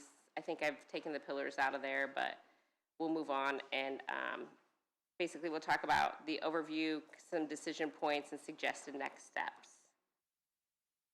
So as a total executive summary, right, the bottom line is it just wasn't about square footage in our report or in our work that we did. It was about concerns that the county may currently be operating in a decentralized, reactive environment without a single framework for facility oversights, space oversights, and just really kind of system allocations. So that was kind of our goal, is not to just look at the square footage. We're not an architect firm. We did look at those things that you have on file, but really, how are we functioning? How do we group ourselves together, and kind of what's the best plan to go forward? Okay, so our method, our scope method was, our study period was about 5 months, 6 months. It was August to March. We did 36 interviews, so some of the faces in the room, I've seen you. We've had interviews. We've done discussions. We had focus groups where we really focused on building by building, department to department, where are the deficiencies, breakdowns, gaps. We did walkthroughs through every building, I believe, that is in your property portfolio, ones that were not included in the scope. But there's the 5 that were. Here's the 6 additional ones that were not in the scope: community corrections, central communications, highway department, Sunny Meadows, and then we call it building A and B, which are your white one and your red building out here on, is it 7th? And then we did data analysis, right? We looked at your floor plans. We pulled, believe it or not, a lot of the data that the county already has on file. So bless Susan's heart. She was probably like, can this be over? Our overall outcome is that this is a strategic, it's our strategic document designed to support feasibility work, capital planning, and standard work optimization going forward. Okay, so do we have space constraints? Obviously we do. We do have them. This is just a brief overview. When you look at this, we bucketed them in 3 different categories, so shortage, aligned, and in excess. And when we looked at that, we didn't look at it from a square footage, just a square footage standpoint. We really looked at it from a workflow, storage, what departments are like, sharing and moving their stuff to other storage places or secured storage. But also maybe, like the departments that have excess doesn't mean that they're just hoarding space necessarily. It just means that the design flow isn't efficient for the work. So even though there's some excess in areas, it's not like an excess that's really usable. If you put another department in there, it would still be fragmented. Our overall study shows that that we could be better about being intentional about our space and less fragmented. So the really interesting part though here is, and I have it on this one too because I'm getting old and my eyes can't see that far, is the shortage overall, of course, by interviews, by using your documentation. We have a 48% of our county is in a space shortage. Questions, thoughts, concerns about that before we move forward? Okay. 39% are aligned. That does not, when we say aligned, that does not mean efficient. It just means that they're making do, they're not in crisis mode, They don't have space pressures at the moment, but it still doesn't mean that they're optimizing or utilizing the space most efficient. They're just not in danger yet. Is when we get to like the Justice Department, we'll talk about county pressures that we have in those areas. And then again, excess doesn't mean that we're just hoarding space. It also just means that, oops, wrong one. It just means that we have excess space that isn't optimized. Okay, so when we started doing our work, we picked these pillars. Don't know if they really have any significance to you guys, but these are the pillars that we kind of flowed off of, like, hey, when we think about our work that we're doing, we're really going to look at this mindset of, you know, public safety, justice, operational efficiencies, fiscal stewardship, you know, citizen-centric kind of focus, and then long-term stability. So those are kind of the pillars that we looked at when you think of, like, when you read the 36-page report on the scope of kind of work. We were looking at these pillars and making sure that we were kind of aligning in those. So here's our findings. It's going to sound really heavy, but there's ways that we can put the data together and make improvements. So some of our findings are we have governance gaps. So we focused heavy on, it's not necessarily people issues, it's systematic breakdowns. So we have a lack of centralized oversight. There is no one person that is in charge of the space. By county governance, who should that be? The commissioners. You're right. And again, not a people issue necessarily, but a process and a system issue, is that the information, what we found is the information is not flowing to you in a 30,000-foot level so that you guys can make decisions on everything. Instead, it's coming to you department by department, section by section, and sometimes individual need by individual need, which creates a reactive protocol. So you guys are responding reactive. You don't get to see the big picture and the larger impact on the county. It also creates like no triage or priority system for you guys. But overall, lack of centralized oversight. You guys are in charge of the space, and quite honestly, from our standpoint, it doesn't feel that way. Like, right, each department is really in charge of their own. Informal maintenance process. Our process is, and this will probably be the only time in the presentation that we call out a person, and we say this with love. Our process is call Larry.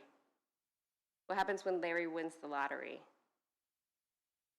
Now, secession, you're going to win, Larry. Okay. I promise.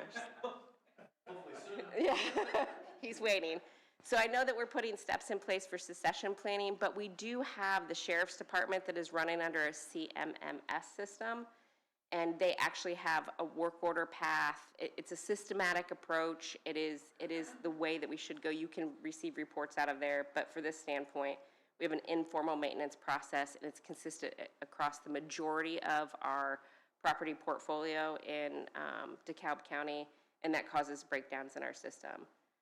We have an absence of the capital planning.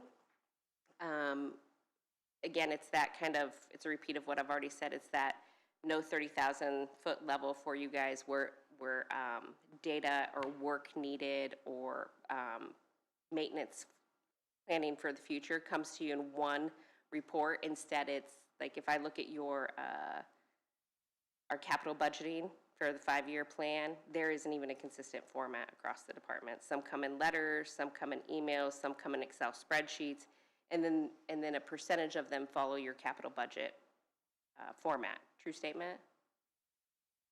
You guys have seen, yeah. So that creates an inability for you guys to see the larger picture. There's a huge data black hole, right, with no complete asset management system. From the maintenance standpoint, it creates this feeling of you're always reactive, you're always putting money out. You might plan for project A, but then project B, C, and D come out of nowhere, and now we're putting funds into that. So this money pit or this data black hole, this inability to see data at a higher level, creates a reactive system. There's no other way to kind of put that. And there's missing capital planning. So There's no formal workflow that gives leadership a clear immediate needs, long-term funding, and your priority investment and timing. This also leads into the way that we buy and we purchase property. So there's no formal planning in the way we purchase property. It kind of comes up, we decide that we're going to buy it. It's not tied to a county need from a workflow basis.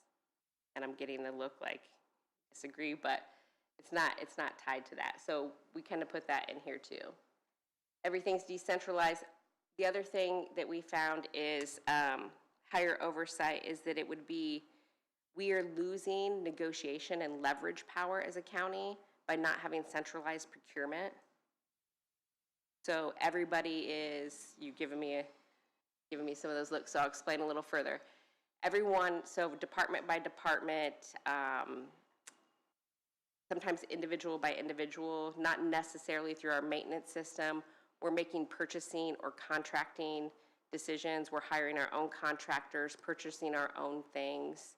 And it's not on everything, but a lot. And doing those things, we reduce our negotiating power. So where if we came together as a county and created protocols and governances that said any construction, I'll just use that for an example, any renovation or construction, we're going to work with X, Y, and Z local contractors. We're going to negotiate a work rate. We're going to negotiate a time and material rate.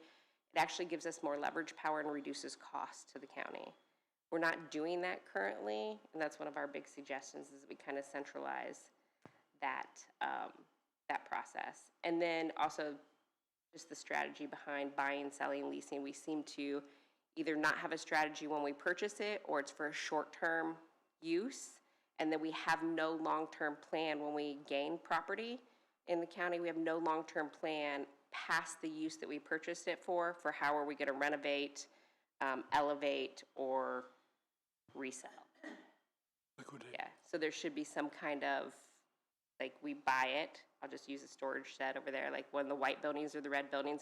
We buy it. It was for a short-term need in our county at the time, and we have no long-term plan for it. So now we're just filling it. Okay, so those are the governance gaps that we found. We found some infrastructure gaps, right? You're going to hear a lot today about our justice pathway, our judicial system, and how we have some great pressures in there right now. I know that this is nothing new to you guys. You live and breathe this all the time. We're just going to highlight it a little bit more because it becomes more dangerous. And I think this gives you maybe a little higher strategic view of what we need to see or hear to make better decisions. So our corner facility, we lack a refrigeration, and I struggle saying that word, but Rick has assured me that that's the proper word. We struggle with a refrigeration unit. So when we have issues that need one in our county, we are asking partners to do it. Our corner's also in a very tiny closet. Maybe they don't need a lot of working space, but actually to do their job and serve the county in the way that we need them to, that space actually needs to be looked at. Juvenile detention is a growing problem based on information in your departments with your leaders.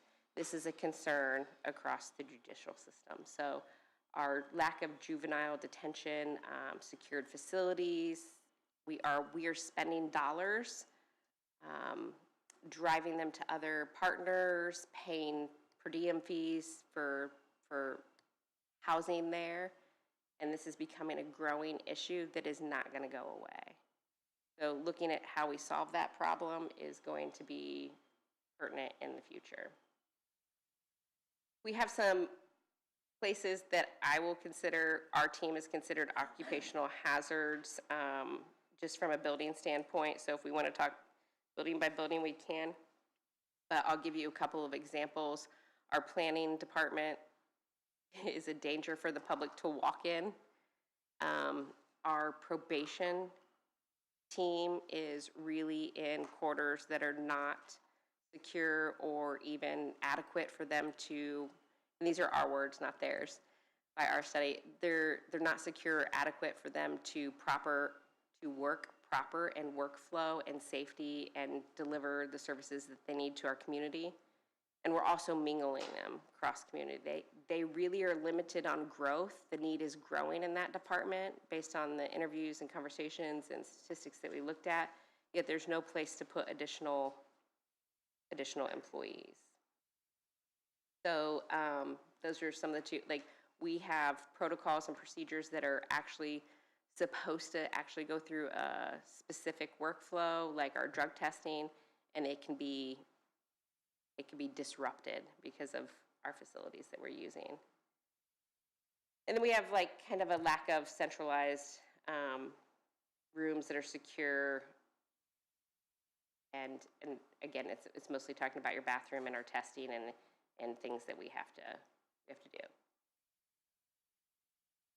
I'm going to go through this slide and then I'm going to stop for some questions. So our infrastructure pressures on our justice system, right? The space deficiencies, not just the jail, but with a lot of departments. If you look at our probation, our prosecuting attorney, they're under space constraints. Fortunately for our space issue, but unfortunately for the decrease of attorneys that we have, or the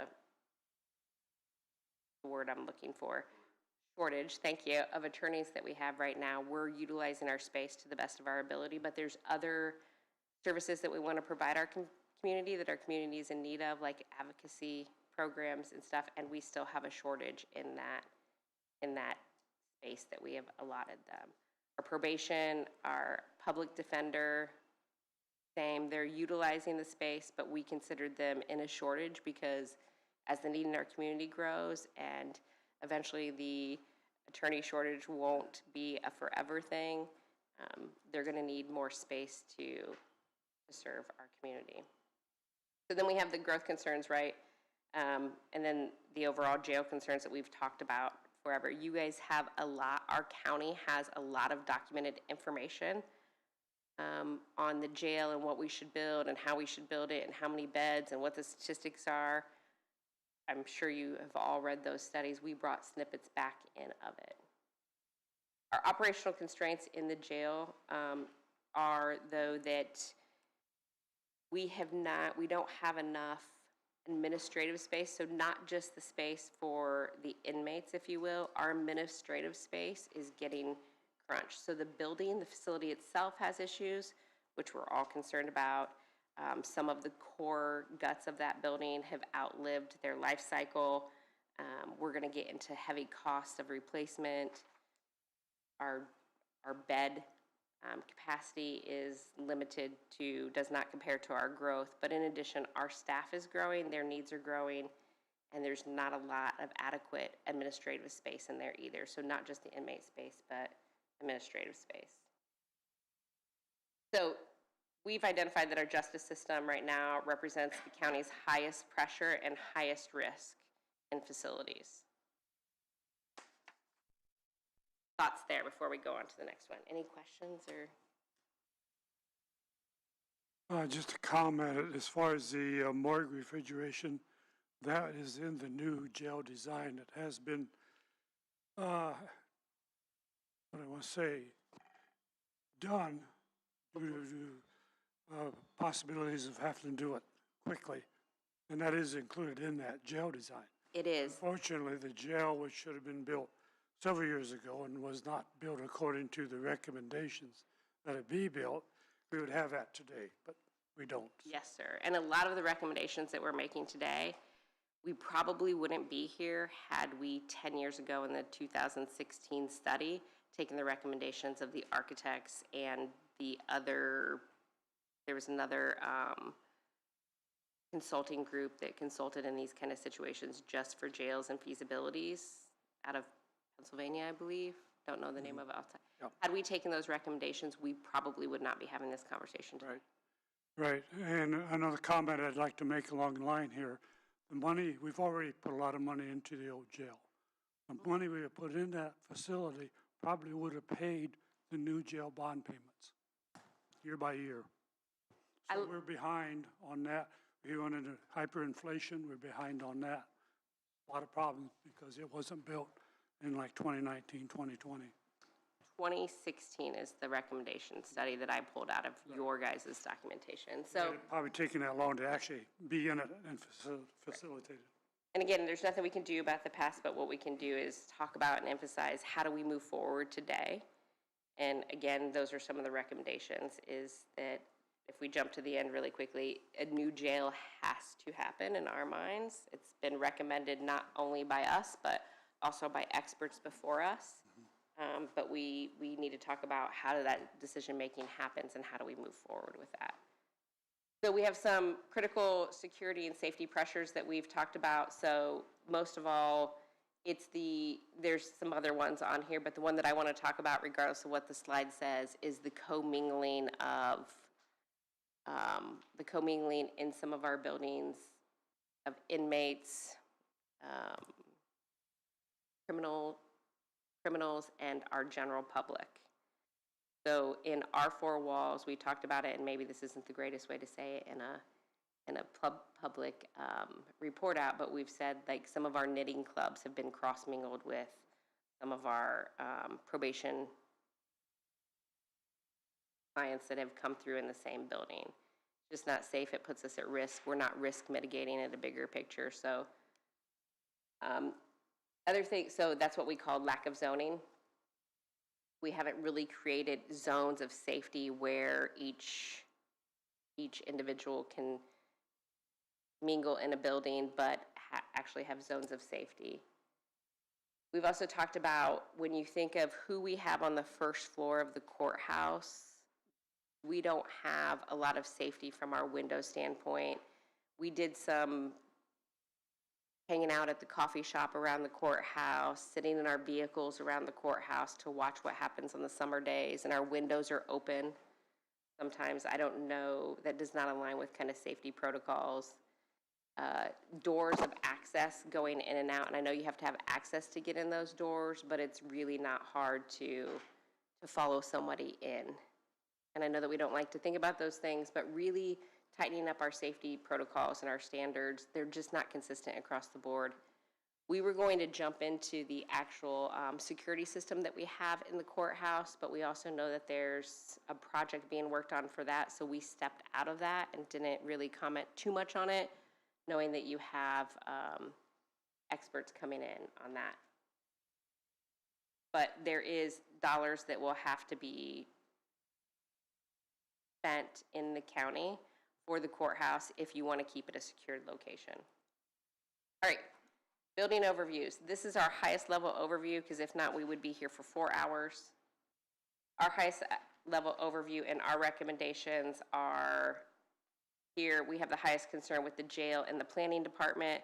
Obviously, 2 different reasons we've talked about, and the county has continued to talk about the issues with the jail and the concerns with the jail for the past 10 years. I don't think we need to keep reiterating all of that.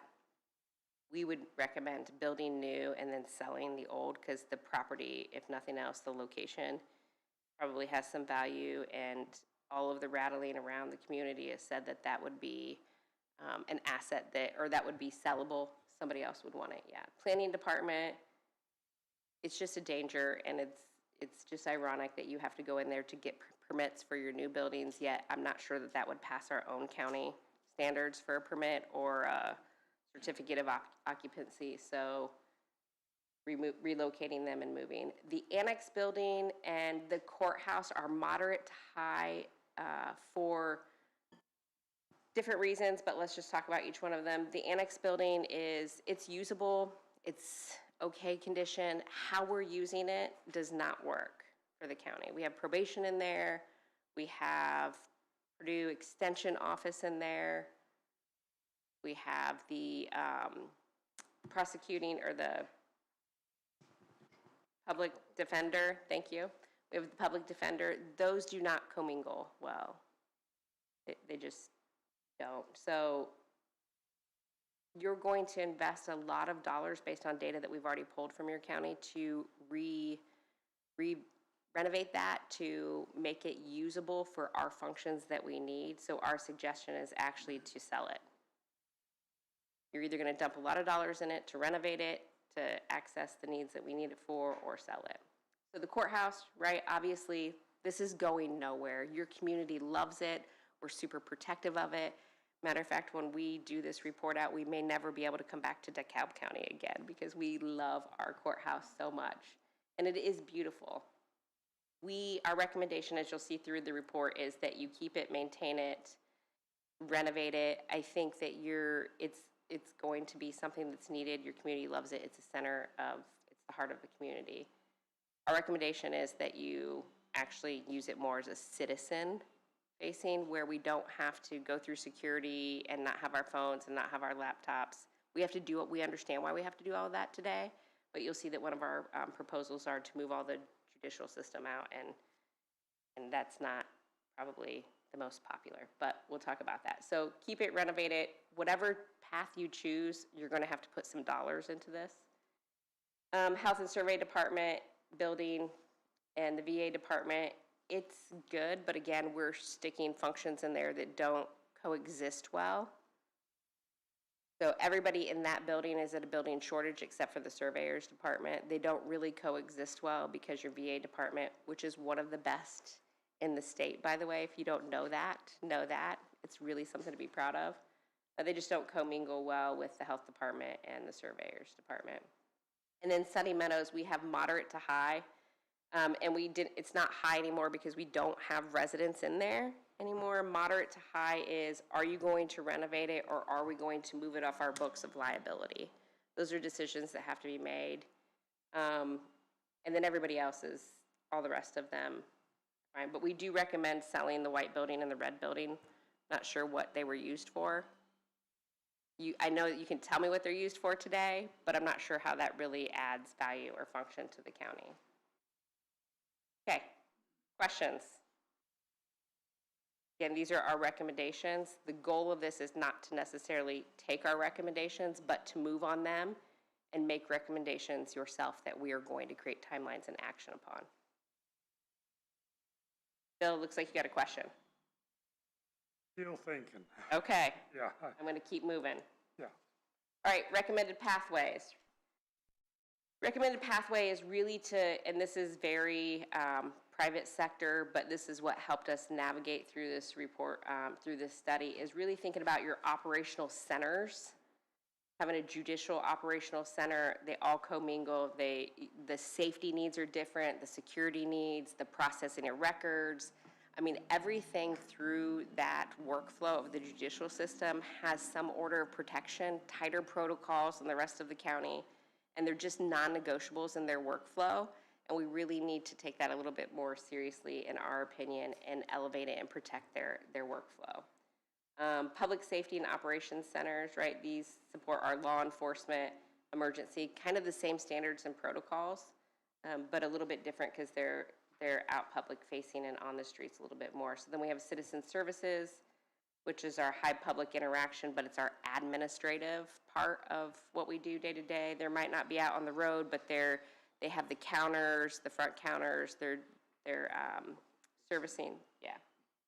And then our community development, they're all the land and infrastructure and part of like the buildings and things that we have to maintain. So that's kind of one of our recommendations, is really start looking, when you think of strategic planning and forward thinking, or that 30,000 level foot that we need, is really thinking about them as operation centers. We call them centers, you can call them hubs, whatever fits best in your municipality kind of vocabulary.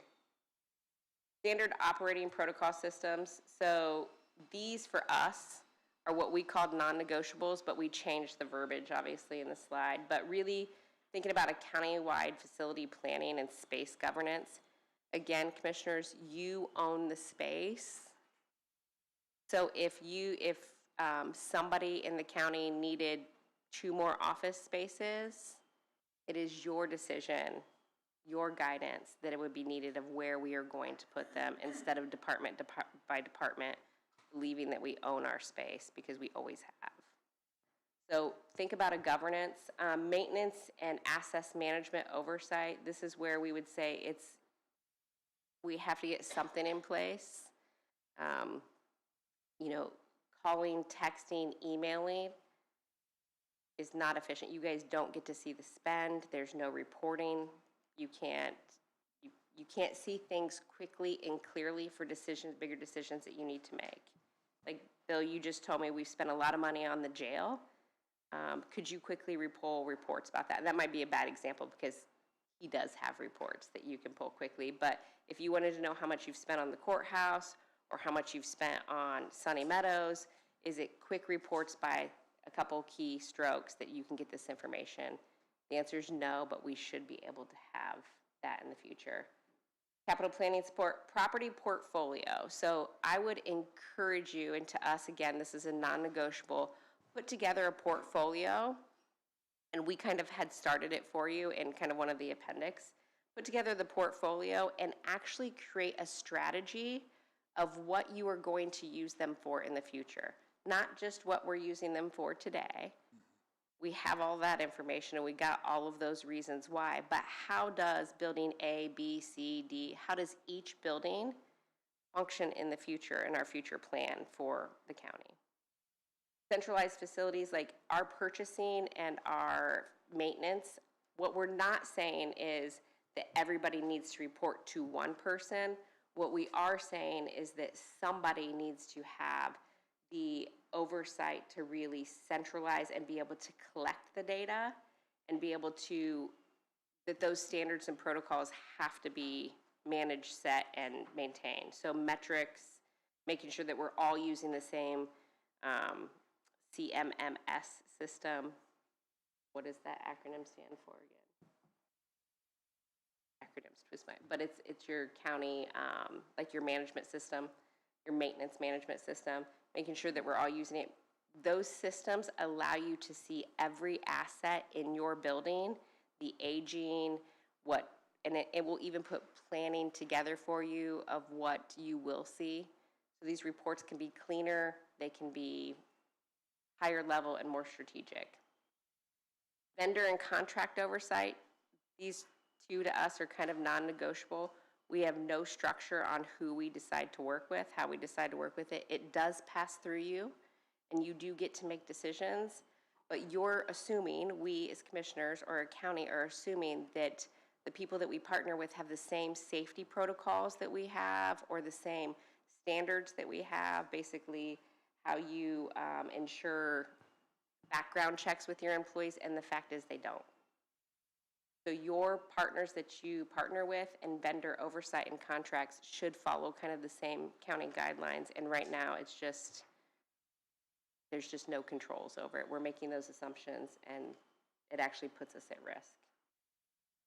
So routine reporting to the leadership group. I know that you guys have these meetings every 2 weeks. I know that you actually have an agenda. I know that there's things that you request, but I'm asking us to think about dollars spent in budgets, and when you have these CMMS systems, you should have report outs of what's going good, what's going bad, and where are we off course of our budgeting. And so to us, these things are low cost entry, moderate effort to implement, but high impact for transparency and decision making in the county. Questions? Question, yeah, I have a question. Is there Sure. enough square footage in the courthouse to accommodate all public service offices? Generically, yes. And I will say that from the aspect of we are not architects, but we have taken all of your data that we had. There was an MKM space study on the majority. I think it covered 80% of your offices in the courthouses, and their square space or their square footage that they need, ideally it will fit. Now, is it laid out to fit perfectly? No. Those would still be some design, and that's where we would have to call designers and architects in to actually optimize the space. And I would say optimize the space in addition with this study so that you can see the workflow and the feasibility and like who needs what. So they come in and look at it, but we have pulled that data already from your records that you guys have.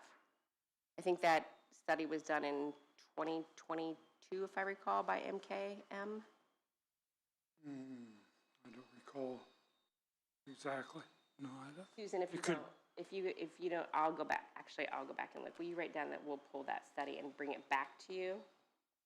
If you don't have it already? What other questions? Okay, lots of words.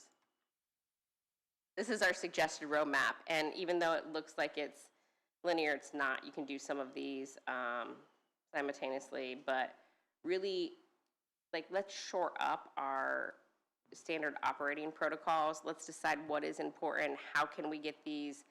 Because spend is a big thing that we talk about often in the county, right? Is our dollars spent? Am I wrong on that? Okay, so dollars spent. So really, what are the operating systems that we need to talk about in a bigger group and see so that we can capture all of our spend from a maintenance, improvement, renovation standpoint and centralize those? You can do that through a CMMS system, right? And then we have to make a decision on the jail. I have no emotional attachment to what decision we make on the jail, but no decision, we're at the point where it's highly at risk if we make no decision. Would you guys agree? Like, we have to make some decision. Totally. Yeah. I've already made that decision in my mind. I may not be here to actually act on that decision because I'm going to turn myself out. Well, we need to make a decision. We've been sitting on it for 10 years now, according to your own data. And then the courthouse, based on the jail, in our mind, we can give you options and we can play this, we can, do a whiteboard and give you lots of options all the time, but really all of your decisions need to start with the jail. And then from what you decide to do with the jail, will trickle down to what we can do and how we can best utilize every other building in the county. The courthouse is not going anywhere. It is going to be used either for our, justice system, or it's going to be used for a more centric community, all the admins. So whatever it is that you guys decide, start putting that together, and then you can kind of make the decisions for all of the other buildings. I'm not sure besides those two buildings. Our team is not sure besides the jail, the new jail, what we're going to do with that, preserving the courthouse, and then bringing in this little guy that came in at the back end of the project. It really wasn't in the scope, Sunny Meadows. I know there's a lot of community emotionally attachment. It's our history. It's who we are. So I think if you put those three buildings at the forefront, make a decision with what you're going to do with the jail, it will automatically lead into decisions that you're going to make with the courthouse, how you're going to lead the courthouse in the future, and if we keep, renovate, utilize Sunny Meadows, or if we donate it so that it's preserved in some other way, but it's not ours. It's not owned by the commissioners. So those are some of our recommendations there. Here's your options for the jail. Again, some of this was pulled out of your data already. We like option 2. Our team likes the option of, and again, this is without understanding the county budgets, understanding what you have, or the fiscal responsibility. We have none of that, and we didn't pull any of that. We know that you do your due diligence and work with financial advisors. But we like option 2, which is the more balanced campus, has adult jail, a small, fully separate juvenile secure unit. It has court and justice block and the coroner's cooler, which is already kind of in there. So when you say, hey, Kelly, I know one of the first questions is going to be, where did you get your numbers? We use the rate right now of $600 to $900 a square foot. You back into it several different ways. First, it's bed count, and it backs into a square footage. That's what we use. We think that this is the best balanced option. So taking your whole justice system and putting it on the campus. This does not take into account that we can also probably still, based on some of the data that we researched, still utilize or cross-utilize some of the core areas at the community corrections, maybe like the kitchen, the laundry room, some of those things. So there might be a savings in there. Again, we'll get to it. So this is what it might look like if you do that option. So we would, again, you have to decide what we're doing with the jail first. But then if you do the new jail and you put all of the whole judicial system in the jail, and then you can make the courthouse really your customers or your community-centric location. And then that still leaves, hey, what are we going to do with kind of these other little, like your health department doesn't really make sense. It didn't make sense to our group about putting them or the VA or Purdue Extension back into the courthouse. So we can either lease, or this might be where you renovate Sunny Meadows. Also, it will be important to note, and it's in the study, that we used 18,200 square feet for Sunny Meadows. We could not find a drawing. So what we did is we went off of your demolition bids that you guys had. They were public record, and we backed into a square footage based off of those. So that is a guesstimate. But those are some options. Bring the courthouse back to community-centric, build the new judicial campus, and then maybe lease or renovate Sunny Meadows for those extension areas. To make another comment, it's been Yes. recommended that we include a youth detention facility in the jail. That is in here. Is in there? Yeah. Okay.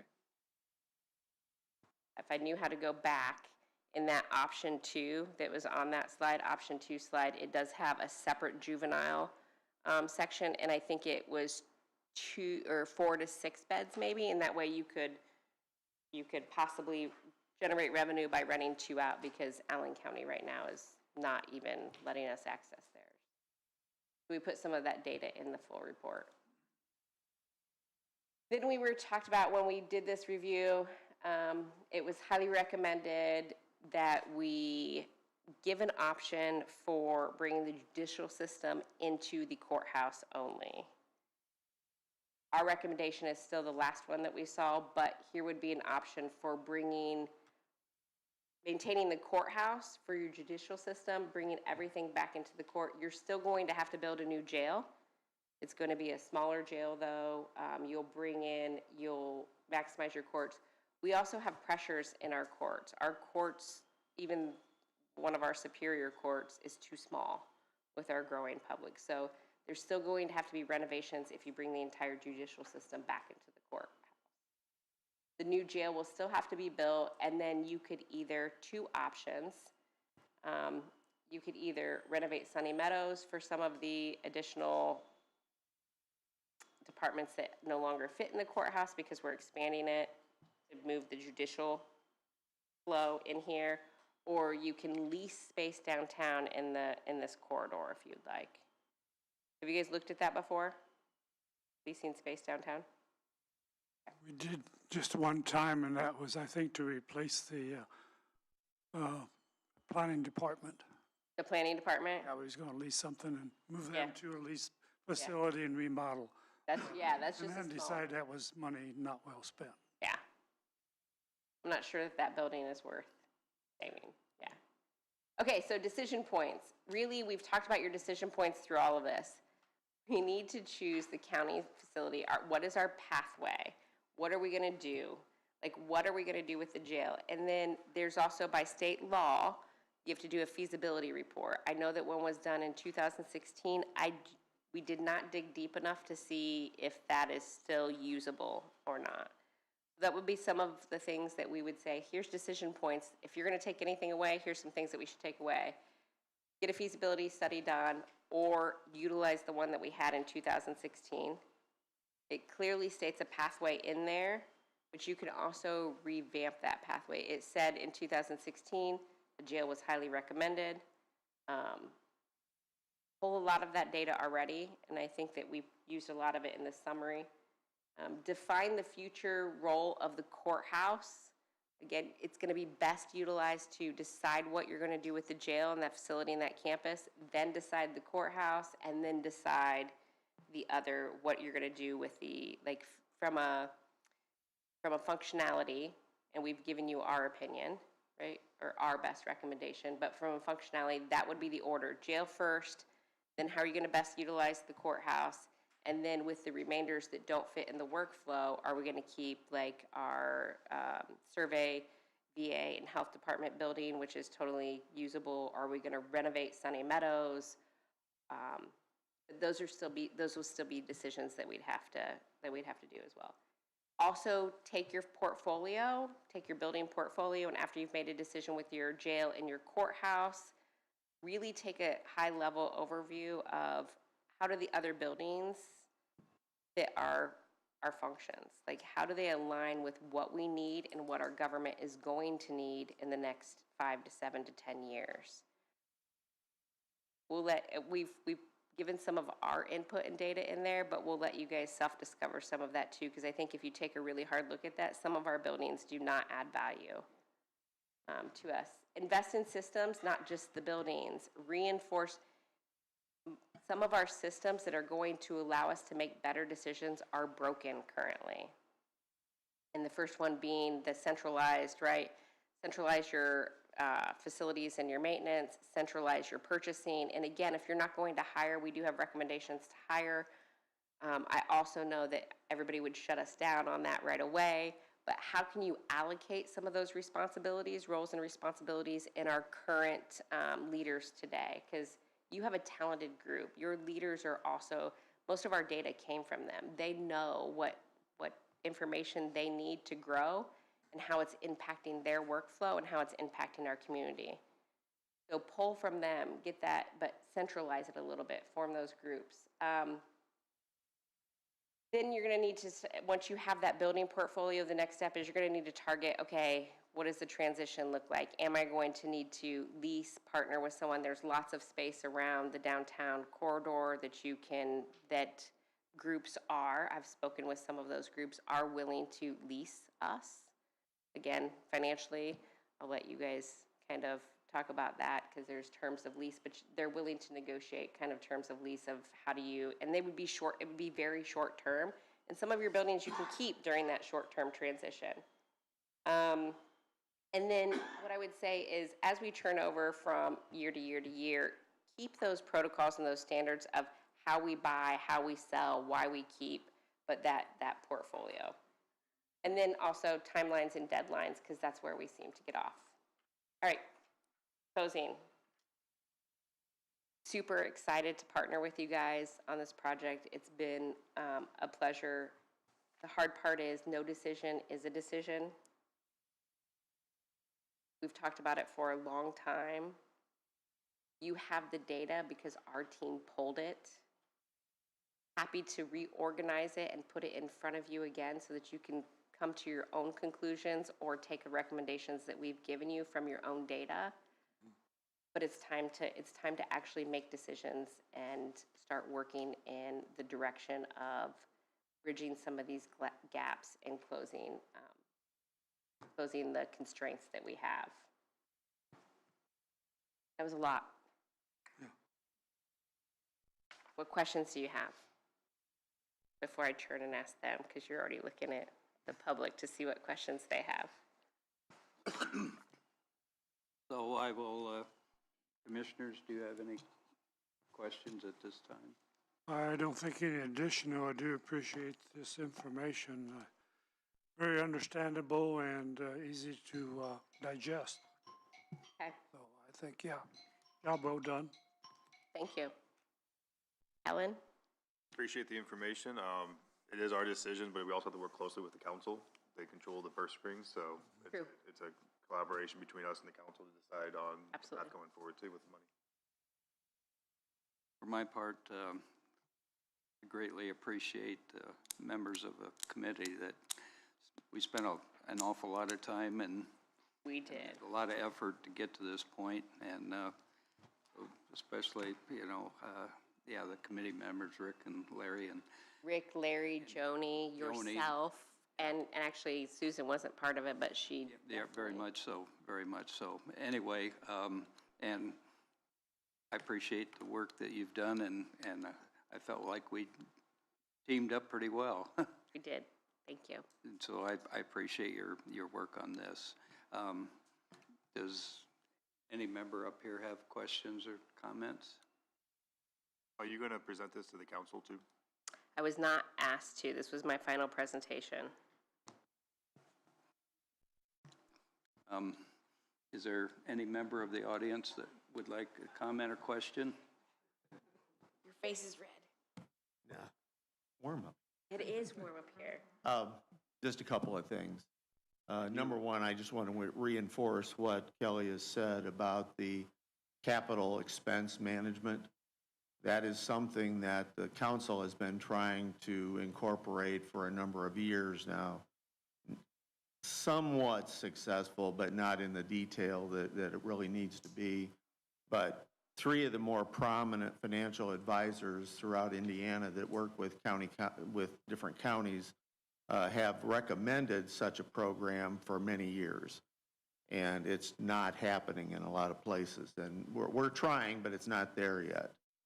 Secondly, Bill is correct. I mean, this information back in 2016 was available to us with the jail.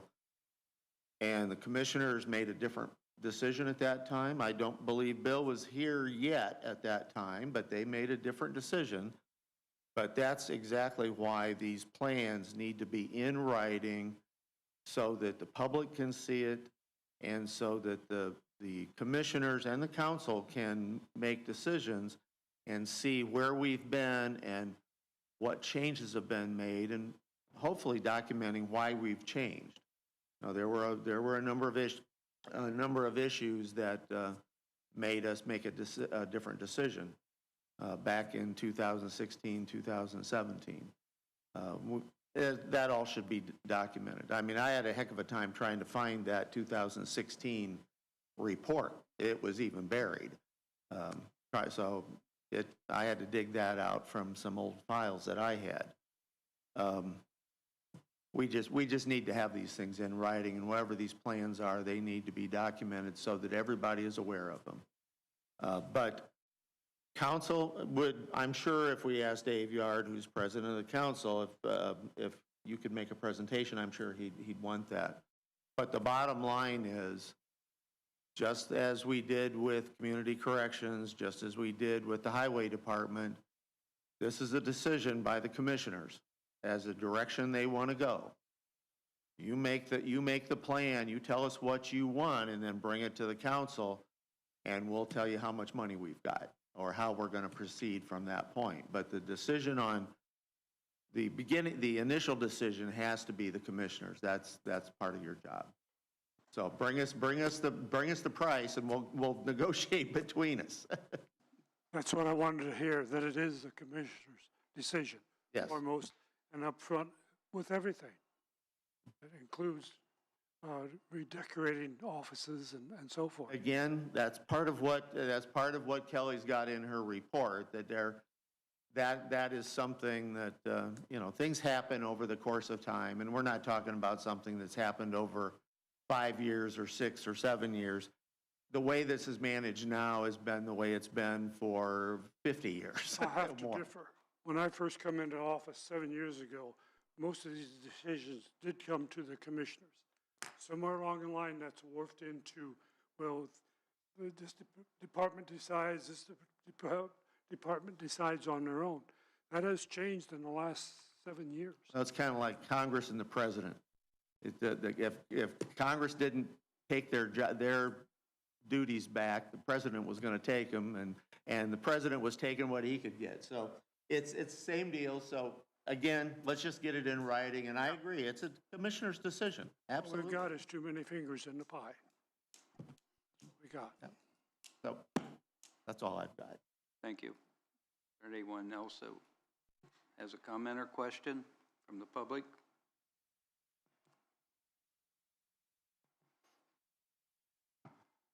Lynn Reinhardt, 4224 County Road 71. And I guess the one question that I had dealt with population growth in the county, and I assume that would affect the justice and the jail system more than any of the other offices. That way, I believe you showed a 2.4%. 2.4 is what we pulled data from in the census from the reports coming from your county. And that would be a 2.4 annual? I think it was over a 4-year period is what they're showing. Okay. In the census, I believe that, and again, I'm answering off the top of my head, but if you want this clarified, I'll make sure it's in the report correctly. But we use the US Census from your county specifically, and I believe it was a 4-year growth, 2.4% over 4 years and continuously over 4 years. Okay, that's kind of what I was seeing, looking at the Yeah. whole numbers, but when you see a percentage, you expect that, I guess, to be an annual growth that way, which would actually be a 0.6%. And I just happen to have the comprehensive plan, and I think population growth in it showed as 0.3% they done over a 13-year period, so. Yeah, and did you have the comprehensive plan from 2017? That was No, the last one I the found. new one. Oh, did you find a new? Okay. Yeah. I didn't have that. That's correct, Thank you. Kelly, or, yeah, that's, Yeah. it was It showed a 4 years. 3.9% over a 13-year period from 2010 through 2023, I believe. Yeah. That was all, thank you. So our math almost aligns like perfectly if we divide it by the years correctly, right? Is there anyone else from the public? Hearing no one, then Kelly, thank you so much again. Thank you. It's been a pleasure working with you and your team.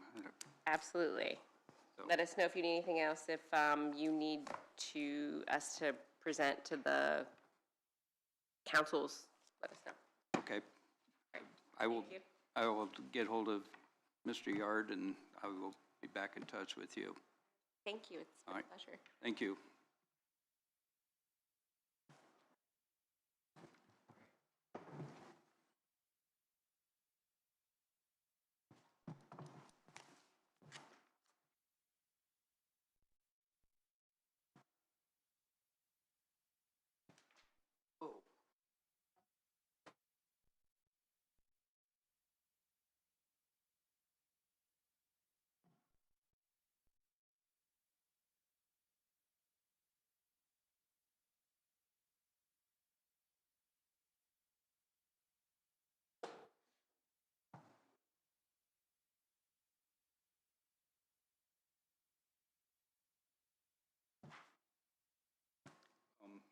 Just for the record, I had a discussion the other day with Kelly, and if you gentlemen, as you go through this, have questions, in 2 weeks, Kelly said she would be willing to come back to answer our questions. So if you, anyway, that, she said that would be available. Okay. At this time, can we have the sheriff and Erica, if, however.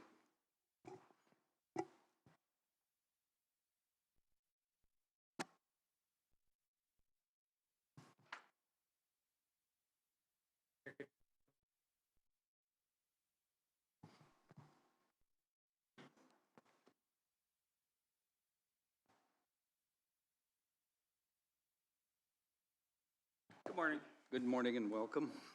Thank you. Brady Thomas, DeKalb County Sheriff, and I'm here with Erica Hedge, the Sheriff's Office Animal Control Officer.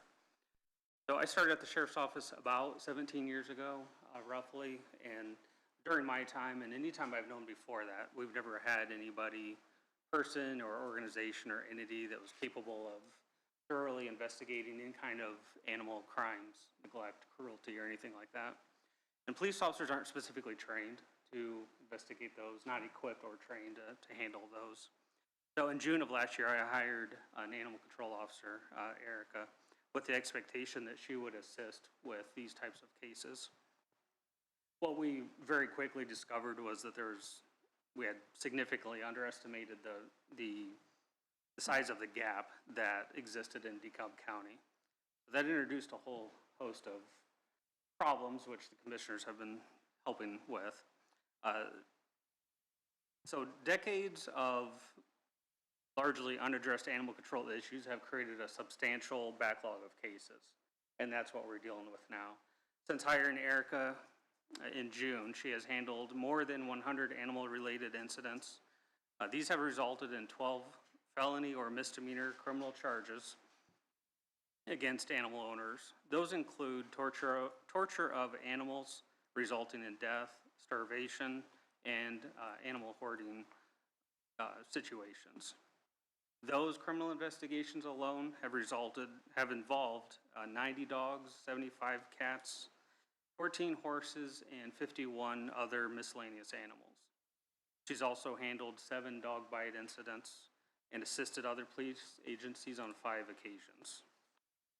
Animals involved in these cases have been placed with 6 different local rescues and shelters.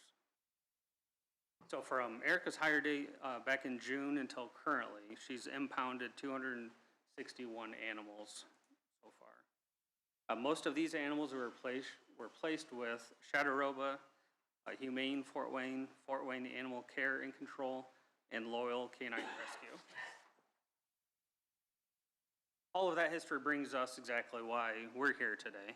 The county entered a contract with Chattaroba, allowing Chattaroba to invoice the county up to $10,000 under this contract. That's $200 per dog that's impounded.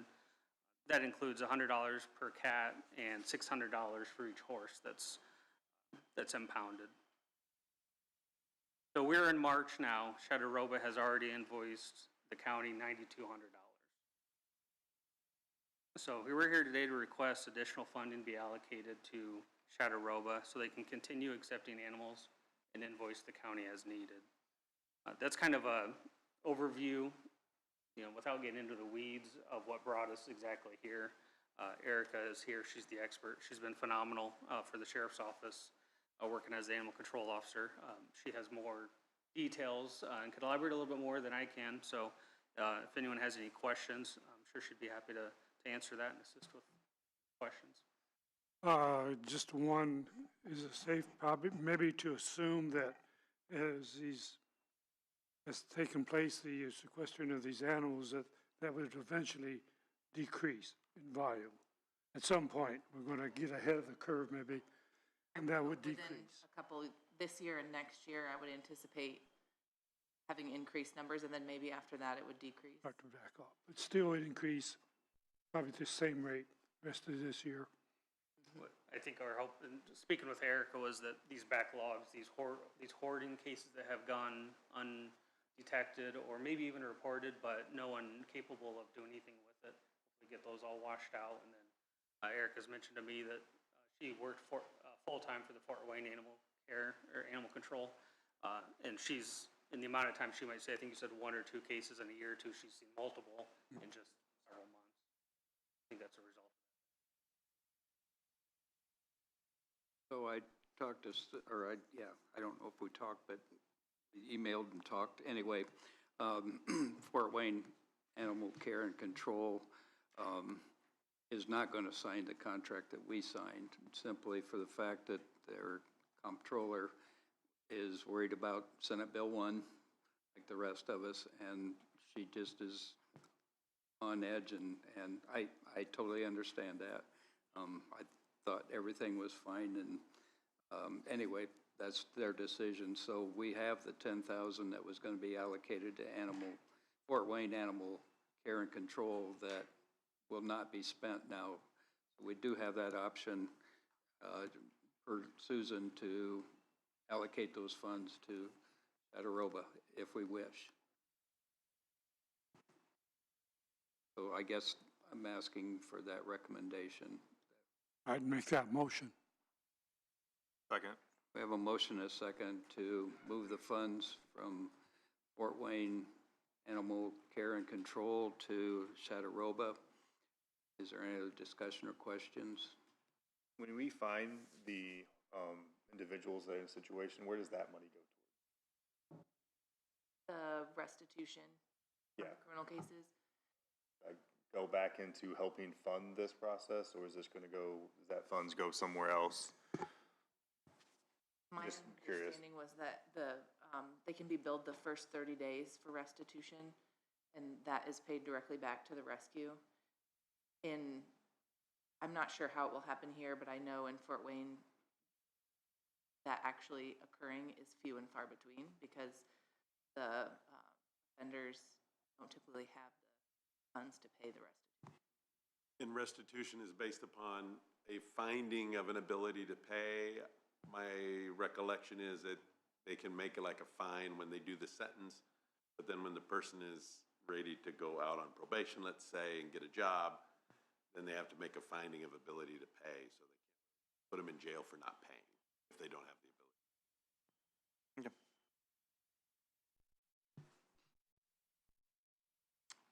Any other questions? Anyone from the public? Hearing none. All in favor signify by saying aye. Aye. Opposed?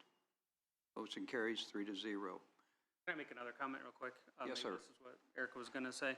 Having conversations with Erica, I think that this will be unfortunately a temporary fix. I think we're moving money now so that Chattaroba can continue their operation, continuing the funds. Based on the numbers here, may not last very long. We'll see how long that lasts. So it'll just come down to in the future, how much funds commissioners want to contribute to this issue. If there's eventually not enough funds or we run out of places to take horses and dogs, then it comes down to just not answering these calls anymore. If we go out to a hoarding situation and there's nowhere to take the dog, then we'd have no options. But fortunately, Erica's had tremendous resources and made things work, pulled them together. A lot of caring people that have assisted us in getting this off the ground. Are you planning on in this budget season to put it in your budget for her? With SB1 coming, it changes how we get our money here, that we may not have that money to give to you guys, that you might have to put it in your guys' budget as the sheriff's department to As far as the fund fees, the funding of her and paying the contracts. We will not have the lighted money in '27. This isn't paid with lighted money. Is this coming out of our budget, though? It's coming out of county general. Yes, under the commissioners, but it's not paid with lighted money. Okay.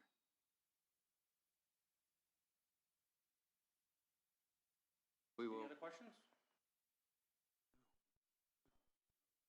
you're always, Thank you for your support of this program. It's been more involved than we anticipated, as I said, but ultimately the welfare of the animals is much better. Do you have anything to add, Erica? I don't think so. I just want to add thanks for the work. I had no idea we'd have these kind of numbers that we'd be processing. I mean, it just seemed like, well, a case here and a case there. It's just ongoing. It's kind of pathetic. But thanks for, And I'd maybe like to just say too that the animal welfare intake numbers peak around July 4th. Right now is still kind of the slow season in animal welfare, but the more people get outside and see things and animals are more outside, the calls will increase. And my fear and belief is that we will maybe see an impound of 400 to 500 animals this year, which will be a lot. So, and it will get busier. Erica has a lot of statistics and numbers that she's gathered from area counties, other counties similar in size, and the amount that they spend on this is quite a bit more than DeKalb County. So again, because it's gone unchecked for so long, we've gotten away with roughly $50,000 a year. I think that we could anticipate double that probably with an animal control officer, especially if in the anticipation is Erica would be full-time within the next year or two. So we could be seeing That is accurate. I did bring that. okay. We can pass out all that data she's gathered. thank you for your time, and at least we're forewarned, we'll look at additional monies. Yeah, thank you very much. Is there any other item of business to come before the commissioners? I do, unless you got something, Bill. no. So,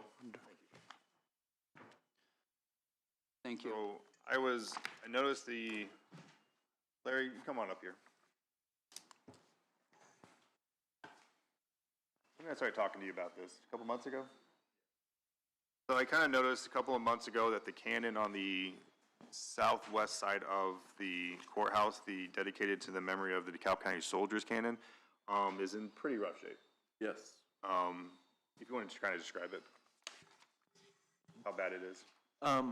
What's happened is, it's got cracks in it, and the water gets in there, and it was probably boy, I'm gonna say probably 15, 20 years ago, we had it recoded, and it looked really good then, but it's just, the coating's coming off, the cracks are showing again, and it needs done again, updated.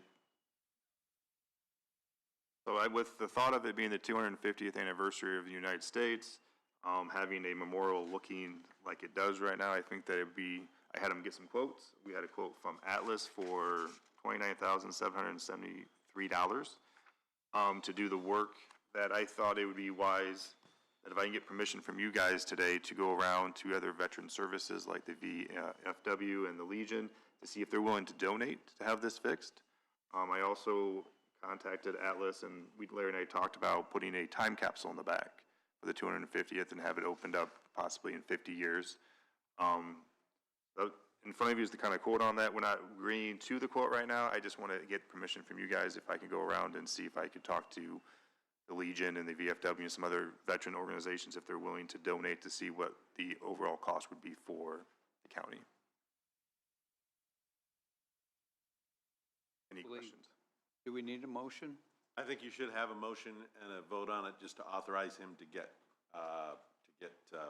solicit donations. Yes. I would suggest we get another quote, at least one other quote. Maybe the company did the lights, the light pillars out of South Bend. I asked Larry to get a couple of quotes. This is the one that got back to you. I don't know Yeah, who we got. I did have another person come and look at it, and they didn't even want to tackle it. Oh, really? Yeah. You're not necessarily approving this contract yet, you're just approving Ellen looking out for donations at this point. The contract approval would come later. Yeah. I let Larry handle who would take care of it. I just wanted to see what the number would be, so when I go to these organizations, I would have a general idea of what we were looking for. Okay. Entertain a motion to allow Kellen to move forward. I'll make that motion. I will second that motion. Is there any other discussion? Anyone in the audience? Hearing none. All in favor signify by saying aye. Aye. Aye. Opposed? Motion carries 3-0. Thank you. Keep you guys updated on it as I go. Sure. And as a reminder, if they are going to donate, then we need a ordinance to create a donation fund. Okay. Commissioner Dooley, anything else? Nope, I think that's it. Commissioner Yes, sir. I'm done. Okay, I have nothing. Is anyone in? Yeah, we had the Samaritan Oh, thing, discussion. Yep. I don't know, Dottie just said it'd probably be a good idea to have a short discussion at Monday's commissioners meeting on this Samaritan plan based on Thanks, Larry. Andrew's assessment. Have you read Andrew's have. recommendation? It's not necessarily that it's wrong, but I can't guarantee no risk with it, especially since their attorneys won't guarantee it. So, but it's up to you guys. It's not necessarily a horrible decision if you would go do it, but I can't guarantee it. From what I understand, all we would do is, what is our role in it besides just letting You would have to fund it yeah, with that donation, and then you would be having probably your HR educate everybody else. educate everybody on it equally. Yep. That would be your only thing to do. And I'm assuming, I don't know how that approval of the spending on that would go, whether it's within the commissioner's budget now, part of the health insurance budget, that they could allocate that part of their health insurance premium to that program if someone decides to do it.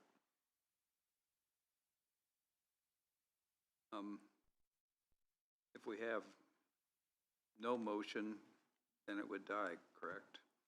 As we Die can, for lack of a motion. yeah, And then you would not propose the program to the but we employees. should not have a negative motion, so, I don't think you need a negative motion because, yeah, I don't think you'd need a negative motion. Doesn't exist at the moment, so. Huh? It doesn't exist now. Doesn't exist at the moment until you would decide to pursue it. It's up to you, gentlemen. On paper, it looks good. I think in reality, it may not be so good, but it depends on what the cost is, what it costs we are incurring with a particular patient. We could save considerable money, or we could maybe save nothing. We just don't, we have no crystal ball as to how these health situations will evolve going into the future. So, I don't know. I'm going to kind of lean on our attorney's recommendation. He's our legal advice, and I think I'm going to go with that and not make a motion to advance it. Kind of the same way, it just doesn't pass the smell test. It's something that seems off about it, but I don't like the fact it would save us money, it says on paper, and it would help our employees out on paper by not having to have them, all the costs would be covered for them on that, so. Yeah, I understand what you're saying when it doesn't, it's not that it is like totally wrong, but it just doesn't quite sit right when I heard it. I mean, they did a good job of presenting the program to me, but like it just, something didn't sit 100% right. What's your thoughts, Jim? My opinion is that I trust our lawyer that it doesn't pass the legality test, and that's where I'm at this point. If something would change, where their lawyer would guarantee it. Yeah, then my opinion would change. All the difference in the world as If far their as. lawyer would agree with it, I understood it enough that I would approve it at that point. So at this point, unless I'm misunderstood, Consensus is no, is how I would describe it. I would like to revisit this next year, though. I think this would be something I would want to look into and see how it kind of goes. Another year under everybody else's belt that might be doing. See how that kind of goes. Data. A little bit more data on it. It's just, it doesn't have a lot of data to it, and it just seems too good to be true, which usually doesn't work out very well. Maybe in another year, it'll shake out differently. Okay. Then one last thing, is it okay if we have Andrew start writing up that ordinance for the donations for the cannon, and then he can present it? We don't need a motion for that, we just need a consensus on that. Does that work? Is that like an ordinance for a donation fund like I've done before with Susan? Yeah, for the cannon. Yeah, okay. I'll make a note to do that. The only other thing I have is what Andrew had emailed this weekend about the quiet title action. I didn't know if you wanted to act on that today or what. I'm not really sure what has to be done. So there's like this railroad track from, that goes across, abandoned railroad track that goes across the county landfill. The neighbor to that did a quiet title action trying to get title, basically sort of from the state of Indiana for that part of the track that's next to us. The county gets notice of that, and we're part of the defendants in the case because we're next to that tract of land. But according to the drawing of it and what they're asking for in court, they're not asking for any of the land that's over the county. The state of Indiana has a ownership on the auditor's records and the recorder's records of that land. But I had a Teams meeting with the state of Indiana Land Management Office people, and they never wanted it, never really accepted it, and they, I believe, have waived their right to that strip for the neighboring land. All we have to do is if we say, hey, we waive it, it allows them to go forward with it. So I have no problem with that. Entertain a motion to that. I'll make that motion. I'll second. We have a motion, a second to deed. Basically waive any objection to them quieting the title to their strip of railroad. Got that, Susan? Any other? And is that's Bill's motion and Kellen's second? Correct. Andrew? Yes. That's not the old rail line, correct? It's the old rail line from Auburn to Butler diagonally. But part of that was donated to the county with restrictions that it not be used for anything other than a bike or a walk trail. I don't know about this particular I forwarded strip. that information to you, or Susan, a number of months ago. But it was donated during the Mitch Daniel administration, and it's the old rail line that runs across the old landfill. And there's a restriction in there that it not be used for anything other than a bike trail or a walk trail. So that I don't, I know, for some reason, I thought that was like on the other part of the line. I didn't. And it could be, I don't. I mean, Like the this is one first from, time. I think it might be the same railroad. I don't know if it was the old Lake Shore or the Eel River in Vandalia. This one is the Pennsylvania Railroad. And I think you're right. The other ones, I think, were Vandalia, but. Yes, And no, I it's understand. very clear in the quitclaim deed that the state gave to the county. But this was That there never were quit claim to the county. This Okay, is then all it's a state of different, Indiana. it's a different line. I think it's a different line. Good question, but I think it's a different line. You're okay with it then? Since it's a different line, you're okay with it? Yeah. Okay. Okay. It's always good to check. So was there a vote on that yet, or I know there No. was a motion in a second? We got the motion in a second. Okay. Anyone else from the audience? Hearing no one. All in favor signify by saying aye. Aye. Opposed? Motion carries. Okay, I will I will sign the waiver. Okay. Commissioner Dooley, anything? Commissioner Hartman? Mr. Miller's good. Susan, anything? Nope, I'm good. Attorney Cruz? Nothing for today. Anyone in the audience? Hearing no one, we will stand adjourned.